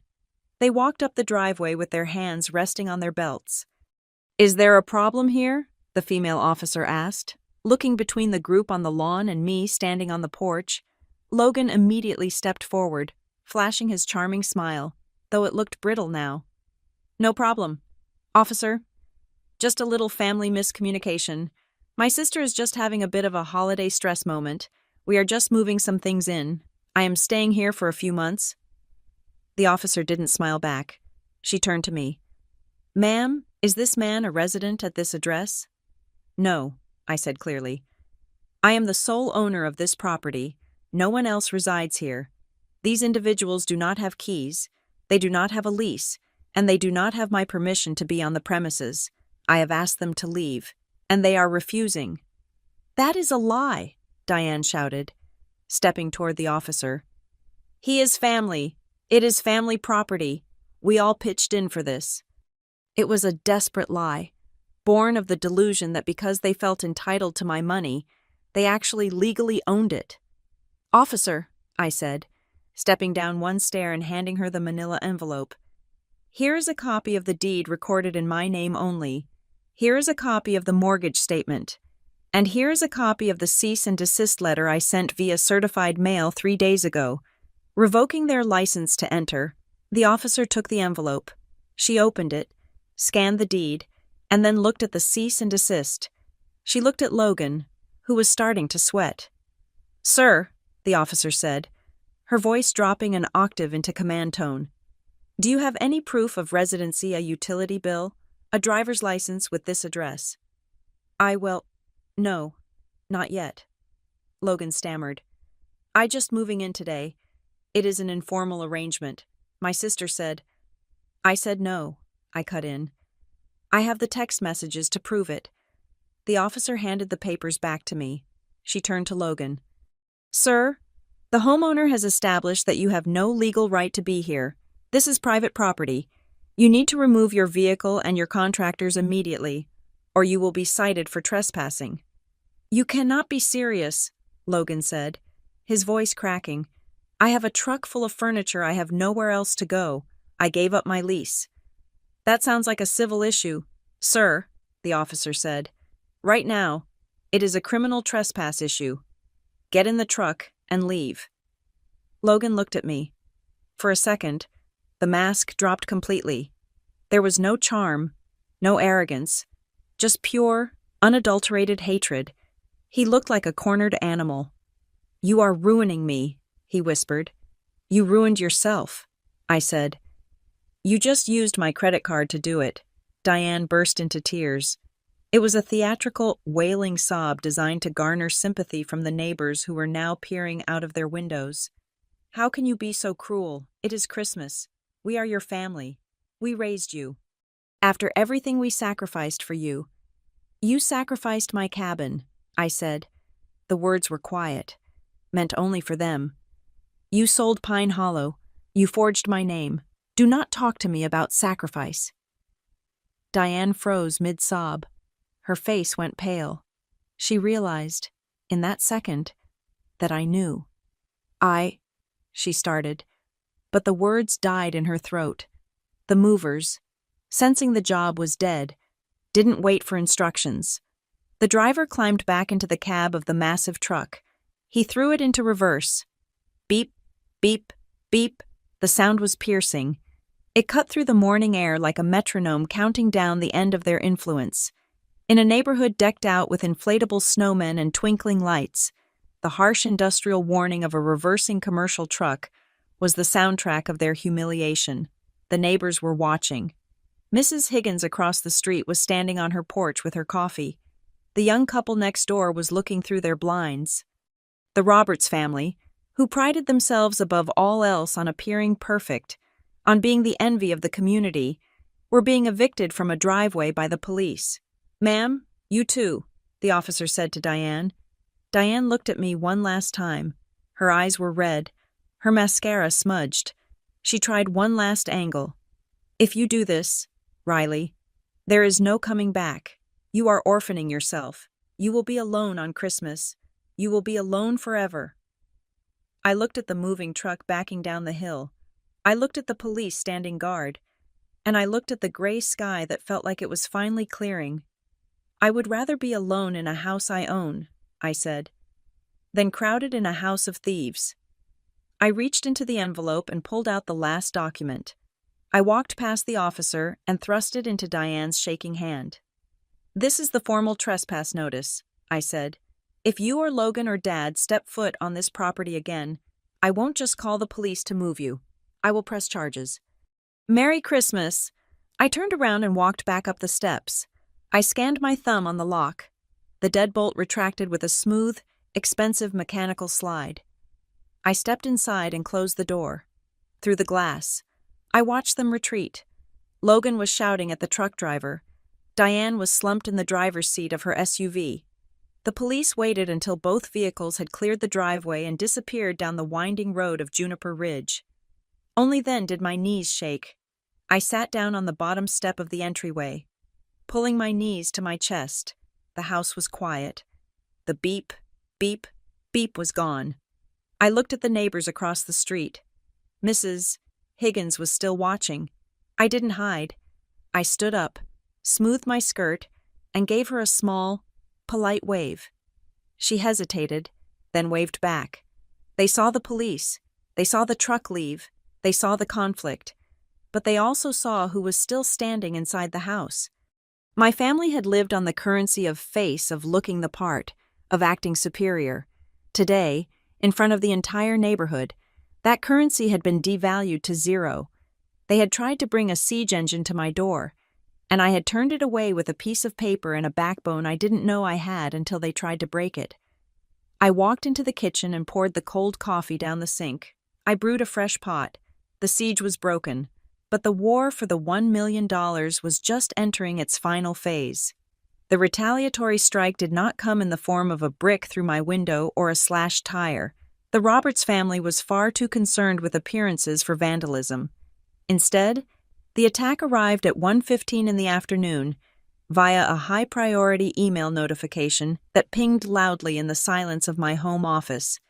They had realized that they could not breach the physical perimeter of my home, so they had decided to lay siege to the one thing that allowed me to pay for it, my career. The email was not addressed to me. It was addressed to Marcus, the vice president of operations at Northvale, and CC'd to the director of human resources. It was written by Sloan. My sister-in-law had spent 10 years in pharmaceutical sales. She knew exactly how to weaponize corporate language to sound like a concerned stakeholder rather than a vindictive relative.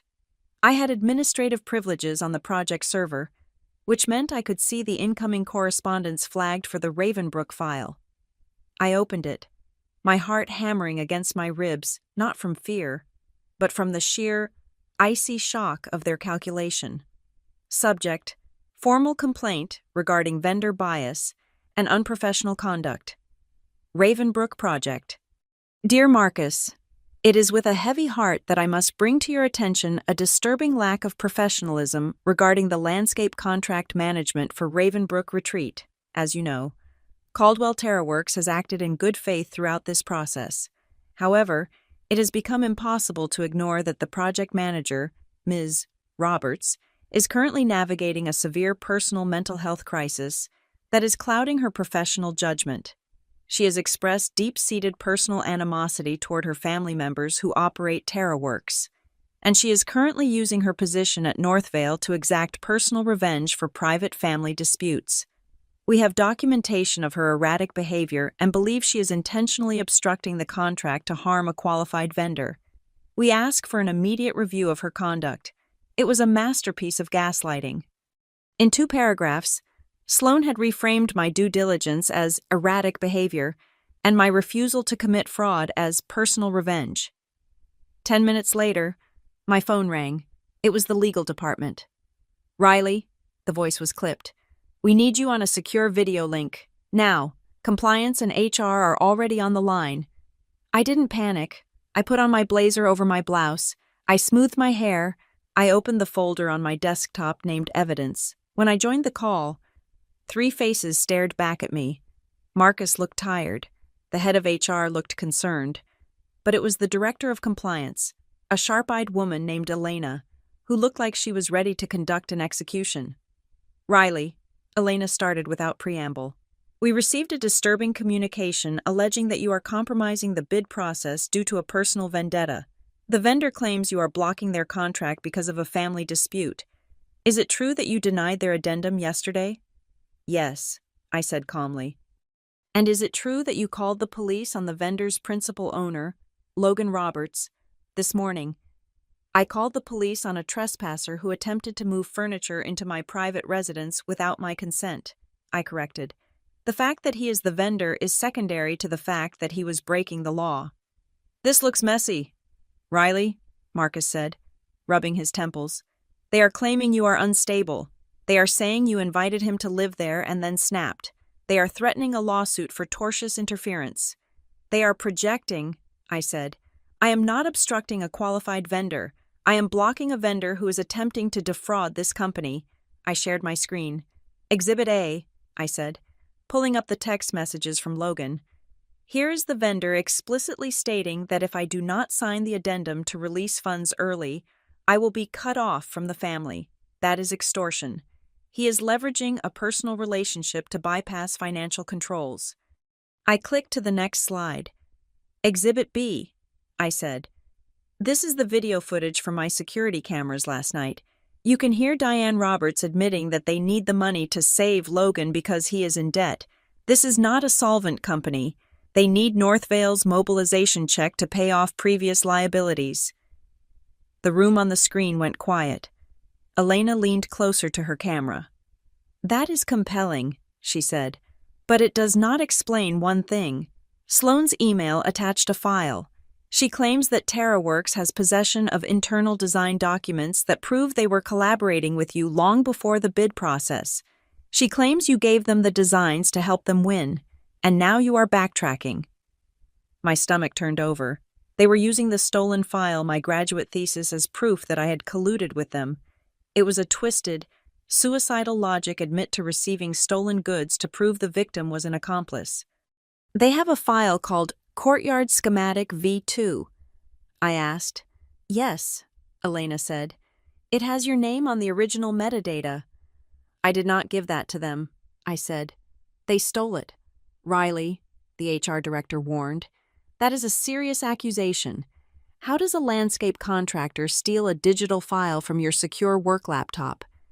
They didn't steal it from my work laptop, I said. They stole it from my personal archive, and I can prove exactly when. I pulled up the email from Diane, the apple pie email. Look at the date, I said, highlighting the timestamp. September 14th, 3 years ago. My mother asked to borrow my old personal laptop to find a recipe. Now, look at the metadata on the file TerraWorks submitted. I overlaid the two images. The last modified timestamp on the stolen design file matched the time Diane had the laptop to the minute. They downloaded my intellectual property 3 years ago, I said, my voice steady but cold as liquid nitrogen. They sat on it, and when the Ravenbrook bid came up, Logan used it to pad his technical proposal, because he does not have the skill to design a complex water retention system himself. I did not collude with them. I was the target of corporate espionage conducted in my own parents' kitchen. Elena stared at the screen. She was silent for a long 10 seconds. Then she started typing furiously. Get it on the line, she said to someone off-screen. I want a forensic scrape of that file's history. If what she is saying is true, TerraWorks just submitted stolen IP as part of a commercial bid. That breaches the fraud clause immediately. There is more, I said. While you are looking, have the auditors check the insurance certificate in the TerraWorks file. Specifically, the workers' compensation policy number. Why? Marcus asked. Because I called the carrier listed on the PDF this morning. I lied, I hadn't called yet. But I knew Logan. I suspect if you check with the underwriter, you will find that policy lapsed 6 months ago. He photoshopped the date. Elena looked at me with a mixture of fear and respect. You are auditing your own brother. I am auditing a risk, I said, and I suggest you check the subcontractor list too. The bid listed Greenleaf Electric for the lighting install. That is a Tier 1 provider. I bet my salary that if you check the revised schedule he tried to slip in, he swapped them for Dave's Electric or some unlicensed sole proprietor to pocket the difference. The meeting ended with a directive I had never heard before. Lock the file. Full external investigation. I closed the laptop. I was shaking again. I had just handed the executioner the axe to behead my brother's company. 10 minutes later, my personal cell phone rang. It was Logan. I shouldn't have answered, but I needed to hear it. I needed to know they understood it was over. You bitch! He screamed the moment the line opened. He sounded like he was crying. You actually told them. You told them about the laptop. You stole my work. Logan, I said. It was just a drawing. It was sitting there doing nothing. I needed it to win, he yelled. You have everything. You have the big job, the big house, the salary. I just needed a leg up, and you just destroyed me. You realize that you just torched my entire reputation in this town. Northvale will blacklist me. Everyone talks to Northvale. You built your company on fraud, I said. You built it on my money, on my designs, And on Mom and Dad's enabling, you were standing on a rotting floor. Logan, I didn't break it. I just stopped holding it up. You are dead to us, he spat. Do not expect to see anyone on Christmas. You are going to be alone in that glass box, and I hope you rot in there. I am already alone, I said. I have been alone in this family for 20 years. I hung up and blocked his number. The office was quiet again. The afternoon light was fading. I felt drained, hollowed out. I had won the battle, but the war was taking pieces of me with it. Then, the courier arrived. It was a delivery to my home address, but it had been rerouted from the corporate mailroom because of the personal tag. It was a thick, cream-colored envelope. The return address was just the Roberts family. I opened it. Inside was a Christmas card. It was a picture of the whole family from last year: Mom, Dad, Logan, Sloan, and me, standing in front of the fireplace at my parents' house. We all looked happy. I looked at my own face in the photo. I saw the tension in my jaw even then, the way I was standing slightly apart from them, inside the card. Diane had written a note, but she hadn't written it to me. She had written it to Marcus, my boss. She had clearly intended to mail it to the office, but messed up the address field in her agitation. Or perhaps she sent one to him and one to me to let me know what she had done. Dear Marcus, Merry Christmas from the Roberts family. We wanted to reach out personally to apologize for any confusion regarding the TerraWorks contract. Please be patient with Erin. She has been under such terrible strain lately. Her divorce, which never happened, the medication changes, and the stress of the new house have made her quite unstable. We are trying to get her help. We hope you can overlook her outbursts. She doesn't mean to hurt the company. She is just unwell. Warmly, Diane. She used my middle name, Erin, the name I hadn't used since I was 12. And she lied about a divorce. She lied about medication. She was planting seeds of insanity. She was trying to tell my boss that I was the crazy woman in the attic, that my whistleblowing was just a symptom of a mental breakdown. She was willing to destroy my professional credibility, to paint me as a psychiatric liability, just to save Logan's contract. I looked at the card. The gold foil lettering of Peace on Earth glinted mockingly under the kitchen lights. This was their final play. If they couldn't bully me, and they couldn't hack me, they would pathologize me. They would make me the problem. I felt a cold rage that was entirely different from the anger I had felt before. This was clarifying. I picked up my phone and took a photo of the card. I took a photo of the envelope. I opened my laptop one last time. I drafted a new email to Elena, the compliance director. Subject: whistleblower status and additional evidence of retaliation. Elena, attached is a communication sent by the principal of the vendor to my direct supervisor, attempting to characterize my due diligence as a mental health crisis. This is a textbook example of retaliatory harassment against a whistleblower. I am hereby formally requesting whistleblower protection status under the California Labor Code and Northvale Corporate Policy. I am submitting my full timeline of events, including the theft of my personal property Pine Hollow Cabin to fund the vendor's performance bond, which I believe constitutes wire fraud and money laundering. I am not unstable. I am the only person in this transaction who is telling you the truth. I hit send. I stared at the screen as the progress bar whooshed across. I wasn't just defending a contract anymore. I was burning the bridge, the boat, and the river. I was becoming the thing they feared most: a witness who was no longer afraid of the consequences. The notification from the legal department arrived at 2:45 in the afternoon, tearing through the uneasy silence of my living room like a siren. It was not an email this time. It was a direct summon to a secure server room, a digital vault where Northvale stored its most sensitive litigation files. Elena, the director of compliance, was already waiting when I logged in.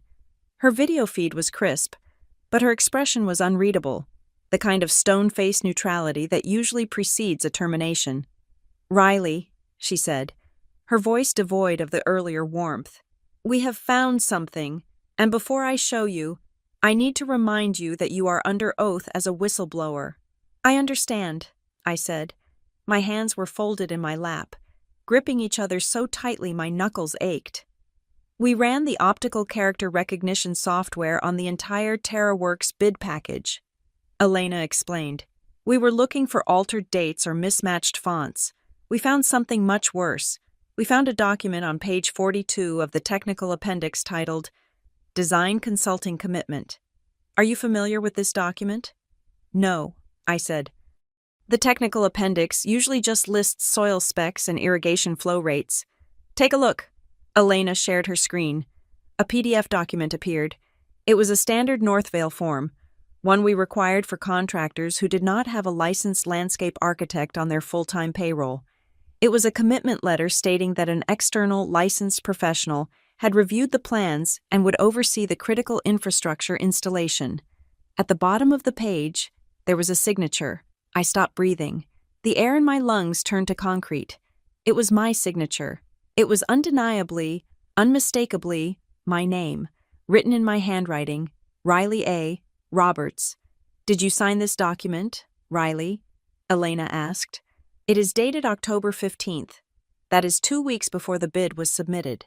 If you signed this, you were acting as a consultant for the vendor while employed as the project manager for the client. That is immediate termination and likely a lawsuit for breach of fiduciary duty. I stared at the screen. The signature was blue ink on white paper. It looked real. It looked like me, but it wasn't me. I did not sign that, I whispered.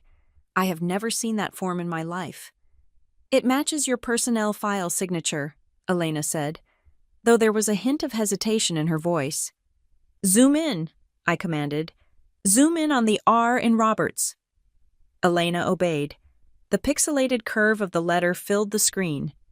Do you see the loop at the top of the R? I asked, pointing at my own monitor as if she could see me. And the way the Y at the end curls back underneath the whole name. Yes. I haven't signed my name like that since I was 22 years old, I said. The realization hit me with the force of a physical blow, making me nauseous. That is my college signature. I changed it when I got my professional license because the loop looked too juvenile. I simplified it. Check my current employment contract. Check the cease and desist I sent yesterday. The loop is gone. Elena pulled up my current contract on a side monitor. She compared them. The silence stretched for 10 seconds. You are right, she said. The stroke order is different.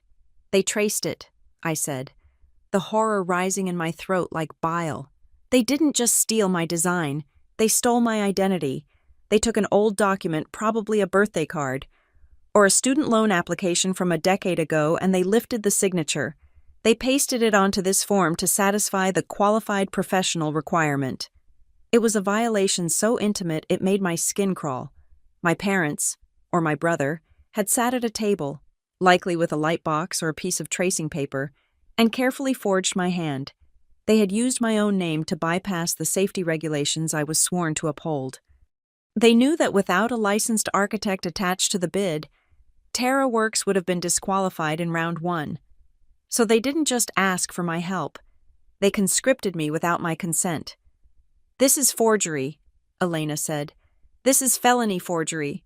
There is more, a voice cut in. It was the IT director, who had been lurking on the call in audio-only mode. What is it? Elena asked. We tracked the file origin of the license certificate included in the appendix, the IT director said. The copy of Riley's state landscape architecture license. It wasn't downloaded from the state board's public website. The digital fingerprint shows it was downloaded from the Northvale Legacy HR portal. When? I asked. 4 years ago, the IT director replied. From an IP address in Santa Rosa. Internet service provider Comcast Residential. My parents' house. I closed my eyes. 4 years ago. That was when I had briefly moved back home for a month between apartments. I had logged into the work portal to print some tax forms. I must have left the session open, or the browser saved the password. They hadn't just acted on impulse. They had been harvesting data from me for years. They kept a digital dossier of my credentials, my licenses, my old signatures, waiting for the moment they could monetize my achievements. I wasn't a daughter to them. I was a dormant asset. I was a resource they mined whenever their own incompetence created a deficit. So, to clarify, Elena said, her voice typing as she spoke. The vendor utilized a stolen internal document and a forged signature to fraudulently qualify for the technical tier of the bid. Yes, I said. That explains how they passed the technical review, Elena muttered. But it does not explain how they passed the initial vendor screening. TerraWorks has a credit score of 500. Our cutoff is 650. The system should have auto-rejected them before a human even saw the proposal. Someone overrode it, I said. We are looking at that now, Elena said. The audit log shows a manual override on November 2nd, authorized by Kevin Miller, Junior Procurement Specialist. Kevin Miller. I knew him.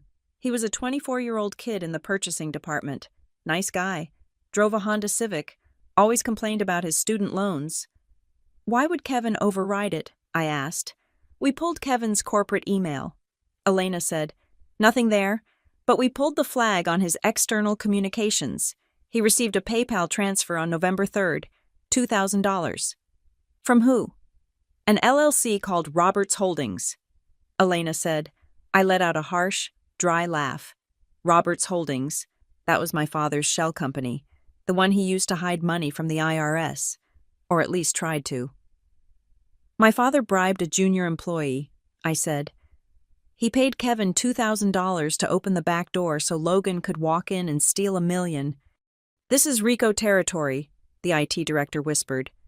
This is racketeering. I sat back in my chair. The scale of it was breathtaking. It wasn't just Logan being lazy. It was a coordinated, multi-generational criminal conspiracy. My father provided the bribe money and the shell company. My mother provided the access to my data and the emotional manipulation. Logan provided the face and the arrogance, and I provided the credibility. I was the unwitting shield they held up to deflect scrutiny. Riley, Elena said, her voice softer now, I need you to understand what happens next. We are not just canceling the contract, we are filing a police report for corporate fraud, bribery, and forgery. Kevin is being escorted out of the building by security as we speak. This is going to destroy your brother's company, and likely your father's finances. They sold my grandmother's cabin to pay for the bond, I said. They already destroyed the only thing that mattered to me. Do what you have to do. We will issue the termination letter for cause within the hour, Elena said. Thank you. Riley, you saved the company a massive liability lawsuit. The screen went black. I sat in the darkening room, the silence pressing in on me. I felt like I had been hollowed out with a spoon. There was no triumph in this victory.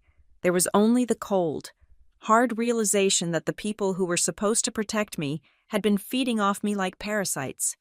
My phone buzzed on the desk. It was a voice note from Logan. I stared at the play button. I knew I shouldn't listen to it. I knew I should just forward it to Sarah, my lawyer. But a morbid curiosity took over. I needed to hear the sound of the trap snapping shut. I pressed play. Logan's voice filled the room. He sounded drunk, or manic, or both. The background noise sounded like he was in a car. The engine revving. Riley, I know what you are doing. Sloan told me you are talking to legal. You think you are so smart, don't you? You think you can just pin this all on me? A pause, a sharp intake of breath. Well, guess what? If you go to the cops, if you tell them about the signature, I am going to tell them you gave it to me. I am going to tell them you orchestrated the whole thing. I will say you gave me the design. You gave me the password. And you told me to trace the signature because you wanted a cut of the profits. I will say you are the mastermind and you are just turning on me now because we had a fight about the house. Who are they going to believe, the disturbed sister who hates her family, or the brother who was just following her instructions? I will drag you down with me. Riley, I swear to God, if I burn, you burn. Sign the addendum. Call off the dogs. Last chance. The message ended. I looked at the phone. It was the Darvo tactic: deny, attack, and reverse victim and offender. It was the classic narcissist's prayer. I didn't do it. And if I did, it wasn't that bad. And if it was, it's your fault. He was trying to frame me for his own crime. He was willing to perjure himself. to invent a conspiracy where I was the villain, just to avoid taking responsibility for his own greed. But he had made a fatal error. He assumed I was still playing by family rules, where truth was malleable and perception was everything. He didn't realize we were now playing by the rules of forensic evidence. I had the timestamps. I had the audit logs showing I was the one who flagged the fraud. I had the recording of Diane admitting they sold the cabin behind my back. I had the timeline. His threat wasn't a weapon. It was a confession. I forwarded the voice note to Elena and to Sarah. Subject: additional threat from vendor. Attempted blackmail. Then I stood up and walked to the window. The sun had set. The lights of Santa Rosa were twinkling in the valley below. Somewhere down there, in the house I grew up in, my parents and my brother were likely gathered around a table, drinking scotch, convincing themselves that they were the victims, that I was the ungrateful monster who had ruined Christmas. They were preparing for a fight. They probably thought they could guilt-trip me, or scare me, or bully me into retracting my statement before the holiday. But they didn't know that the termination letter was already being drafted. They didn't know that the police report was being typed up. "You want a war for Christmas?" I whispered to the reflection in the glass. "You got one." I walked to the smart thermostat and turned the heat up to 72 degrees. I was done being cold. Tomorrow was Christmas Eve. The timeline for the gift delivery was set. Northvale was about to drop a $1 million lump of coal into their stockings, and I was going to be the one to light the match. The evening of December 24th descended upon Juniper Ridge, not with the warmth of a holiday card, but with the cold, hard clarity of a diamond. The fog had rolled in from the coast, wrapping my glass house in a shroud of gray mist, isolating me from the twinkling lights of the neighborhood below. I sat in the living room with all the lights off, illuminated only by the soft, white glow of my solitary Christmas tree. I had a glass of wine in my hand, but I wasn't drinking it. I was just holding it, feeling the temperature of the glass against my palm, waiting. I knew they weren't done. The Roberts family did not go gently into the good night. They raged against the dying of their influence. At 7 o'clock, the motion sensors triggered. I didn't need to look at the app. I just looked up. Standing outside my floor-to-ceiling living room window, separated from me by 2 inches of double-paned, tempered glass, was my mother. She wasn't banging on the door. She wasn't ringing the bell. She was just standing there in the mist, wearing her heavy wool coat, her hands clasped together as if in prayer. She looked like a ghost haunting the house she felt she deserved, because the lights were off inside and the security floods were on outside. She could see me clearly sitting in the dark. She raised her hand and pressed her palm against the glass. My phone rang. It was her number. I stared at her through the window. Her face was pale, her eyes wide and pleading. She looked older than she had a week ago. The stress of the failed move-in, the police intervention, and the looming financial ruin had carved deep lines around her mouth. I answered the phone, but I didn't say hello. I just held it to my ear, watching her lips move in sync with the voice in the speaker. "Riley," she said. Her voice was trembling, stripped of the imperious command she usually wielded. It was the voice she used when she wanted something soft, wounded, maternal. "Please, it is Christmas Eve. Open the door. It is freezing out here." "Go home, Mom," I said. My voice was steady, muffled by the insulation of the house. "I cannot go home knowing my daughter is sitting here all alone," she said, leaning her forehead against the cold glass. "We are setting the table. Dad is carving the turkey. We have your place setting ready. We kept the chair open, just like always." It was a powerful image, the empty chair, the grieving family waiting for the prodigal daughter. It was designed to bypass my logic and strike directly at the primitive part of my brain that craved belonging. "I am not alone," I said. "I am safe. There is a difference." "Riley, listen to me," she pleaded. "We can fix this, all of it. Logan is sorry. I am sorry. We pushed too hard. We know that now. But family forgives.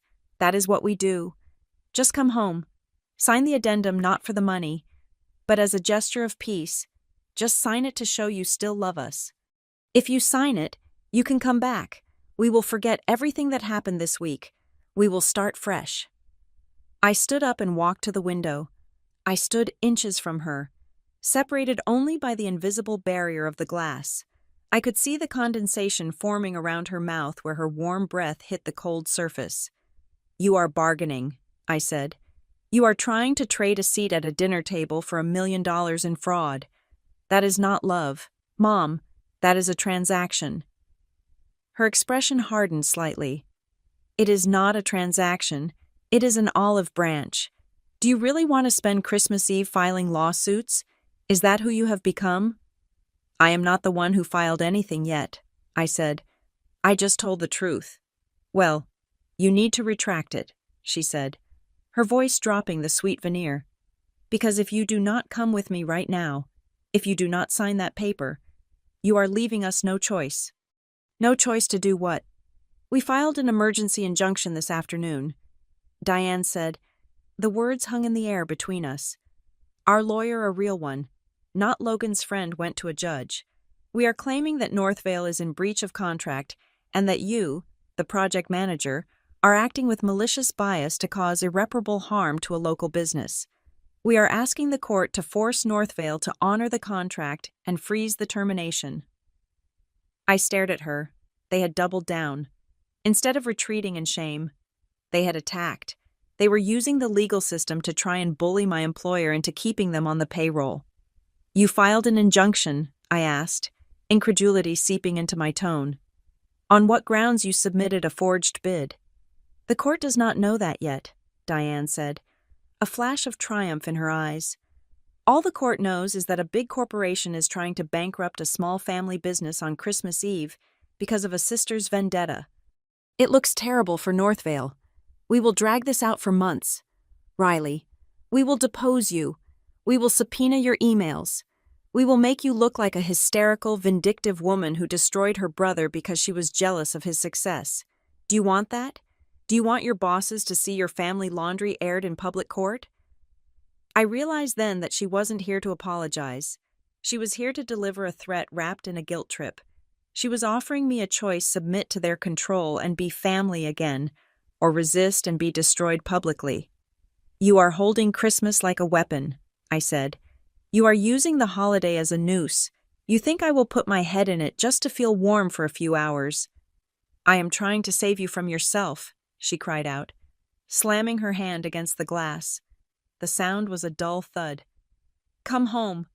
Riley, stop this madness." "I am not wearing the noose anymore," I said. I hung up the phone. I looked at her one last time. Then, I reached out and pressed the button on the wall that lowered the automated blackout blinds. Diane screamed something I couldn't hear as the heavy gray fabric descended, slowly blocking her from my view, inch by inch. Her face disappeared, her red coat, her desperate eyes, her hand on the glass. When the blinds clicked shut, the room was silent again. I stood there, shaking. My heart was racing. They were going to sue. They were going to drag Northvale into a public mess. I might lose my job anyway, just because I was the epicenter of the blast. My phone buzzed again in my hand. I expected it to be Diane again, or my father, screaming about the disrespect of closing the blinds on my mother, but the name on the screen was Logan. I hesitated. I had blocked his number, but he must have called from a burner phone or an internet number. I let it go to voicemail. A moment later, a notification popped up. New voicemail, and then a text message from a number I didn't recognize. "Check your email. I sent you something. Please, pick up." I walked to the kitchen island and opened my laptop. My hands were trembling as I refreshed my inbox. There was an email from a generic Gmail address. The subject line was just "The Truth." Attached was an audio file. I clicked play. The audio was grainy, recorded on a phone in a pocket, muffled by fabric, but the voices were unmistakable. It was a recording of a conversation.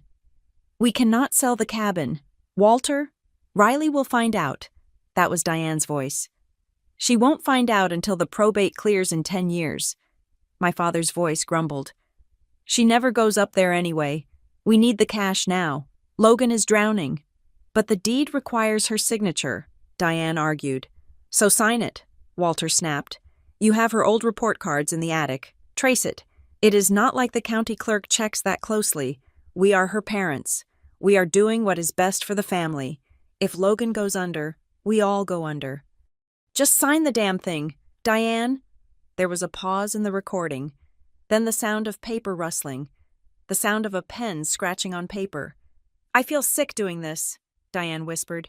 You are saving your son. Walter said, Riley can take care of herself. She always does. Logan needs us. The recording ended. I sat there, frozen. It was the smoking gun. It was the confession. My father commanding the forgery. My mother executing it. The explicit admission that they prioritized Logan's survival over my legal rights and my property. My phone rang again. The same unknown number. This time, I answered. You heard it? Logan's voice was a whisper. He sounded terrified. He sounded like a child who had broken a vase and was hiding under the bed. I heard it, I said. That was from 3 weeks ago, Logan said. I recorded it. I was in the hallway. I didn't know if I would need it, but I kept it. Why are you sending this to me now? Logan, I asked. You were threatening to destroy me yesterday. Because Mom just told me about the injunction, he said, his voice cracking. She told me they are suing Northvale. She thinks it is a masterstroke. She thinks it will force a settlement. And I know what you found, Logan said. Sloan told me the compliance officer found the fake signature on the consulting form, Riley. If Northvale fights this injunction, they are going to produce that fraud evidence in court. And if they do that, I go to prison, not just for debt, but for forgery, for corporate fraud. You are going to prison anyway, Logan. No, he pleaded. Listen to me. If I give you this proof that they made me do it, that they sold the cabin and forced me to use the money, can you keep me out of it? Can you tell them I was coerced? I closed my eyes. It was pathetic. It was despicable. He wasn't sending this because he felt guilty about what they did to me. He was sending it because he realized his parents' strategy of attack was going to result in his own destruction. He was throwing them to the wolves to save his own skin. You want to turn state's evidence against Mom and Dad, I said flatly. They are the ones who forged the deed, Logan cried. You heard the tape Dad made her do it. I just took the money because I had no choice. Riley, please, if this goes to court, I am ruined. I am asking you as my sister, help me cut a deal. I looked at the blacked-out window where my mother had just stood, begging for family unity. Here is the deal, I said, my voice cold and hard. I am not your lawyer. I cannot promise you immunity. But if you want any chance of leniency, you are going to write a sworn affidavit right now. You are going to detail exactly how the cabin was sold, who signed it, and who uploaded the stolen design files to the Northvale portal. You are going to corroborate the recording. Okay, Logan breathed. Okay, I will do it. And Logan? Yeah. You are going to send that affidavit to me, to my lawyer, and to Northvale Compliance, tonight, within the hour. Okay, I am doing it now. One more thing, I said. Why did you record them? There was a long silence on the line. Because, Logan whispered, and for the first time, he sounded honest. Because I knew Dad would blame me if it went wrong. In this family, even the golden child is just an insurance policy. Don't tell Dad, he added hurriedly. Please, Riley, whatever you do not tell him I gave you this until it is over. He will kill me. He won't have time to kill you, I said. He will be too busy finding a criminal defense attorney. I hung up. I didn't wait. I didn't agonize over the moral implications of destroying my parents. They had made their choice when they sat at that kitchen table and traced my signature to steal my inheritance. I forwarded the email with the audio file to Sarah. I forwarded it to Elena at Northvale. I forwarded it to the detective who had taken my report regarding the identity theft. Subject additional evidence, confession of forgery and grand theft. I sat back in the chair. It was done. With that one click, I had dismantled the lawsuit. The injunction would be dead on arrival. No judge in the world would grant relief to a plaintiff who had been recorded conspiring to commit felonies against the defendant's employee. Northvale was safe, my job was safe, and my family. They were about to experience a very different kind of Christmas morning. I looked at the clock. It was 11:50 p.m., 10 minutes to Christmas. I stood up and walked to the kitchen. I opened the fridge and took out a small plate I had prepared for myself. Some expensive cheese, some crackers, a few slices of prosciutto. I poured a fresh glass of wine. I walked back to the living room and sat on the floor next to the tree. The only light came from the small white bulbs. I was alone. There was no turkey. There was no laughter.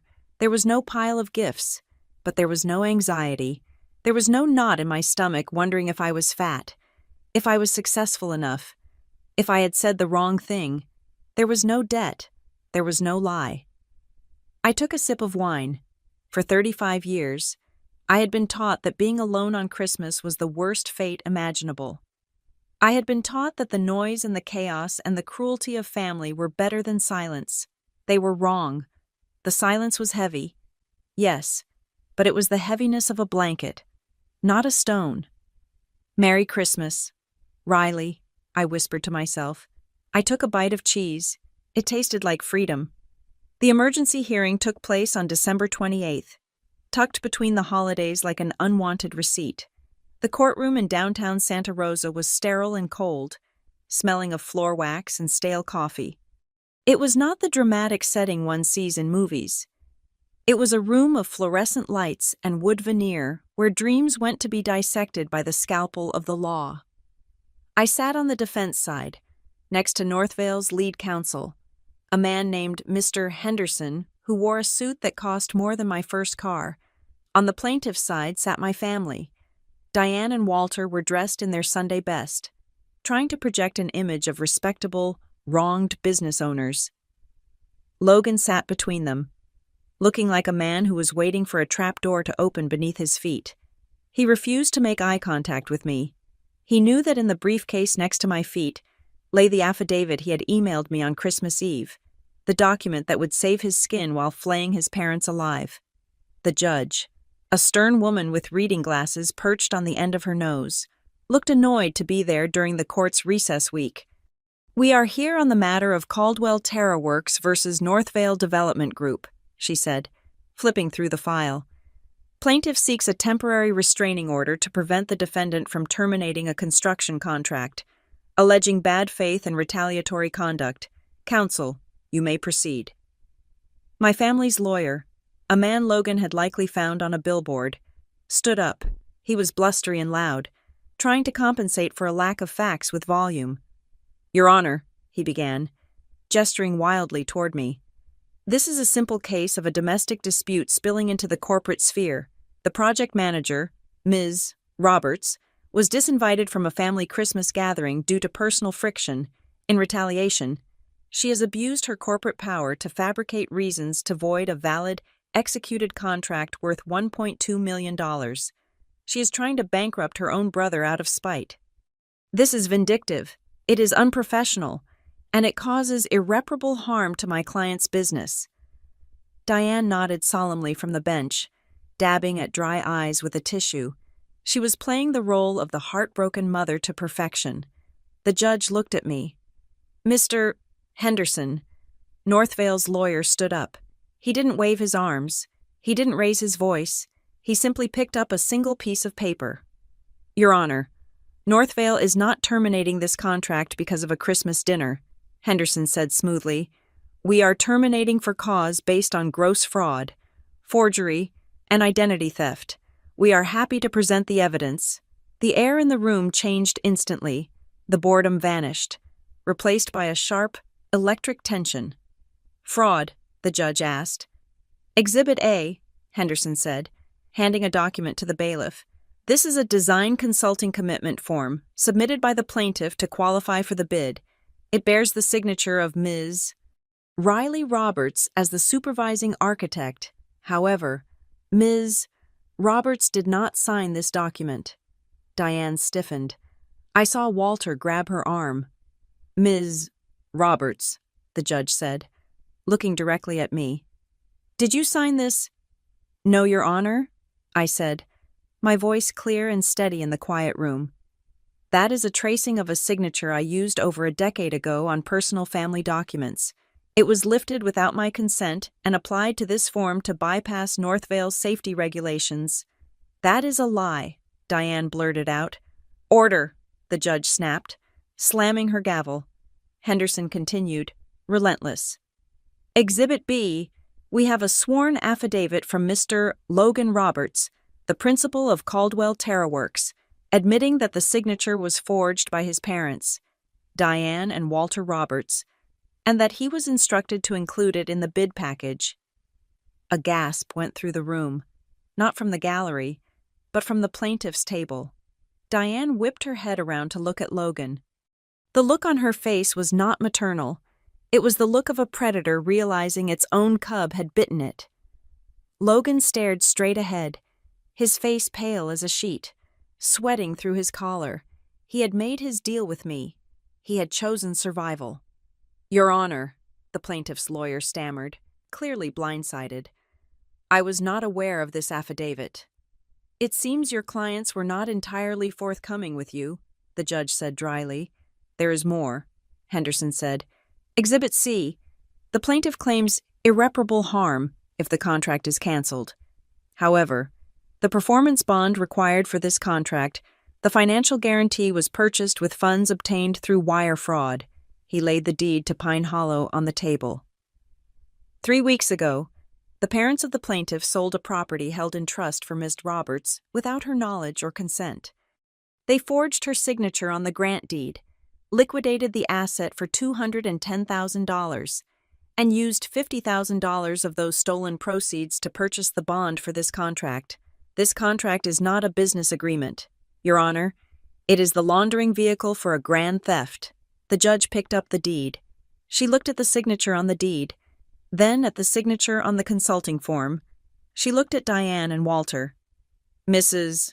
Roberts," the judge said, her voice dangerously low, "did you sell this property without the beneficiary's consent?" Diane stood up. She couldn't help herself. The mask of the victim crumbled, revealing the entitled tyrant underneath. "It was family property," she shouted, her voice echoing off the wood paneling. "She is my daughter. She owes this family. We raised her. We fed her. And she sits there in her glass house hoarding money while her brother drowns. We did what we had to do to survive. It is all the same money anyway." The silence that followed was absolute. It was the confession. It was the justification. It was the entire rotten core of the Roberts family philosophy laid bare on the court record. They truly believed that my existence was a subsidiary of their own, that my assets were theirs to liquidate, and my name was theirs to forge. "Sit down, ma'am," the judge ordered. Now, Diane sank back into her chair, realizing too late that she had just admitted to a felony in open court. Walter put his head in his hands. The judge turned to the plaintiff's lawyer. "Counsel, your request for an injunction is denied with prejudice. Frankly, you are lucky I am not holding your clients in contempt right now. This court finds that Northvale has more than sufficient cause to terminate the contract immediately." She turned to me. Her eyes softened. Just a fraction. "Ms. Roberts, regarding the sale of the cabin and the forgery, this court strongly suggests you file a separate civil action and a criminal complaint with the district attorney. The evidence presented here is substantial." "Thank you, Your Honor," I said. "My counsel is filing the paperwork this afternoon." The gavel banged. It sounded like a gunshot ending a long, miserable war. "Case dismissed." I stood up. I didn't look at my parents. I walked toward the exit with Henderson. But as I reached the aisle, Logan stood up. He looked at me with pleading eyes, waiting for a nod, a thank you, some acknowledgement that he had helped me win. I looked right through him. He had provided the evidence, yes, but only because he was afraid of prison, not because he was sorry. He was still the man who tried to blackmail me. He was still the man who spent my inheritance on gambling debts. I walked past him without breaking stride. Outside the courtroom, the hallway was flooded with the cold winter light. Henderson shook my hand. We will send the formal termination letter within the hour, he said. The legal team is also forwarding the fraud packet to the district attorney's office as we are required to do by corporate policy. It is out of your hands now. Riley, the state will take it from here. Good, I said. I walked out of the courthouse and down the steps. My phone buzzed. It was a notification from my security system. Motion detected at front door. I opened the app. It was a delivery driver dropping off a package. A normal, mundane event. No trucks, no intruders, no family. I drove straight to the sheriff's station. I met Sarah, my personal lawyer, in the lobby. We filed the application for a permanent restraining order against Diane and Walter Roberts. We attached the court transcript from an hour ago where Diane admitted to the forgery. It was a slam dunk. Then, we filed the civil suit for the recovery of the value of Pine Hollow, plus punitive damages for fraud and emotional distress. I knew the money was likely gone. I knew I might never see the full $200,000 again, but the judgment would hang over them for the rest of their lives. It would garnish their wages, place liens on their home, and ensure that they could never financially abuse anyone ever again. I wasn't doing it for the money. I was doing it for the seal. I was putting a legal seal on the door of my life that said, "Closed to the Roberts family." That night, New Year's Eve, the fog cleared. I stood in the center of my living room in the glass house on Juniper Ridge. The Christmas tree was still up, its white lights reflecting infinitely in the dark windows. The fire was crackling in the gas fireplace. Buster, my dog, was snoring softly on the rug. I held a glass of champagne. It was expensive vintage, a bottle I had been saving for a special occasion. I thought about where my family was right now. They were likely sitting in their living room, amid the wreckage of their own making. Logan was probably blaming them. They were probably blaming me. They were facing criminal investigations, bankruptcy, and public humiliation. The $1 million contract, the gift they thought they were entitled to, had evaporated into smoke. They had tried to cancel my Christmas to teach me a lesson about power. They wanted me to learn that I was nothing without them. Instead, I had taught them a lesson about law. I walked to the window and looked out at the lights of the city. I felt a profound, deep stillness. It wasn't happiness. Exactly. It was something heavier and more durable. It was ownership. For the first time in 35 years, I owned my name. I owned my signature. I owned my home. And most importantly, I owned my peace. To the new year, I whispered to the empty room, raising my glass to the reflection of the woman standing tall in the glass. They canceled my invitation, so I canceled their ownership of my life. I took a sip. It was crisp, cold, and perfect. Thank you so much for listening to this story of boundaries, betrayal, and the ultimate legal clapback. I would love to know where you are tuning in from today. Are you listening on your commute, while cooking dinner, or maybe relaxing at home like Riley? Please leave a comment below and let me know. And don't forget to subscribe to the Maya Revenge Stories channel. Like this video, and hit that hype button to help this story reach more people who need a reminder that sometimes the best revenge is just enforcing the law.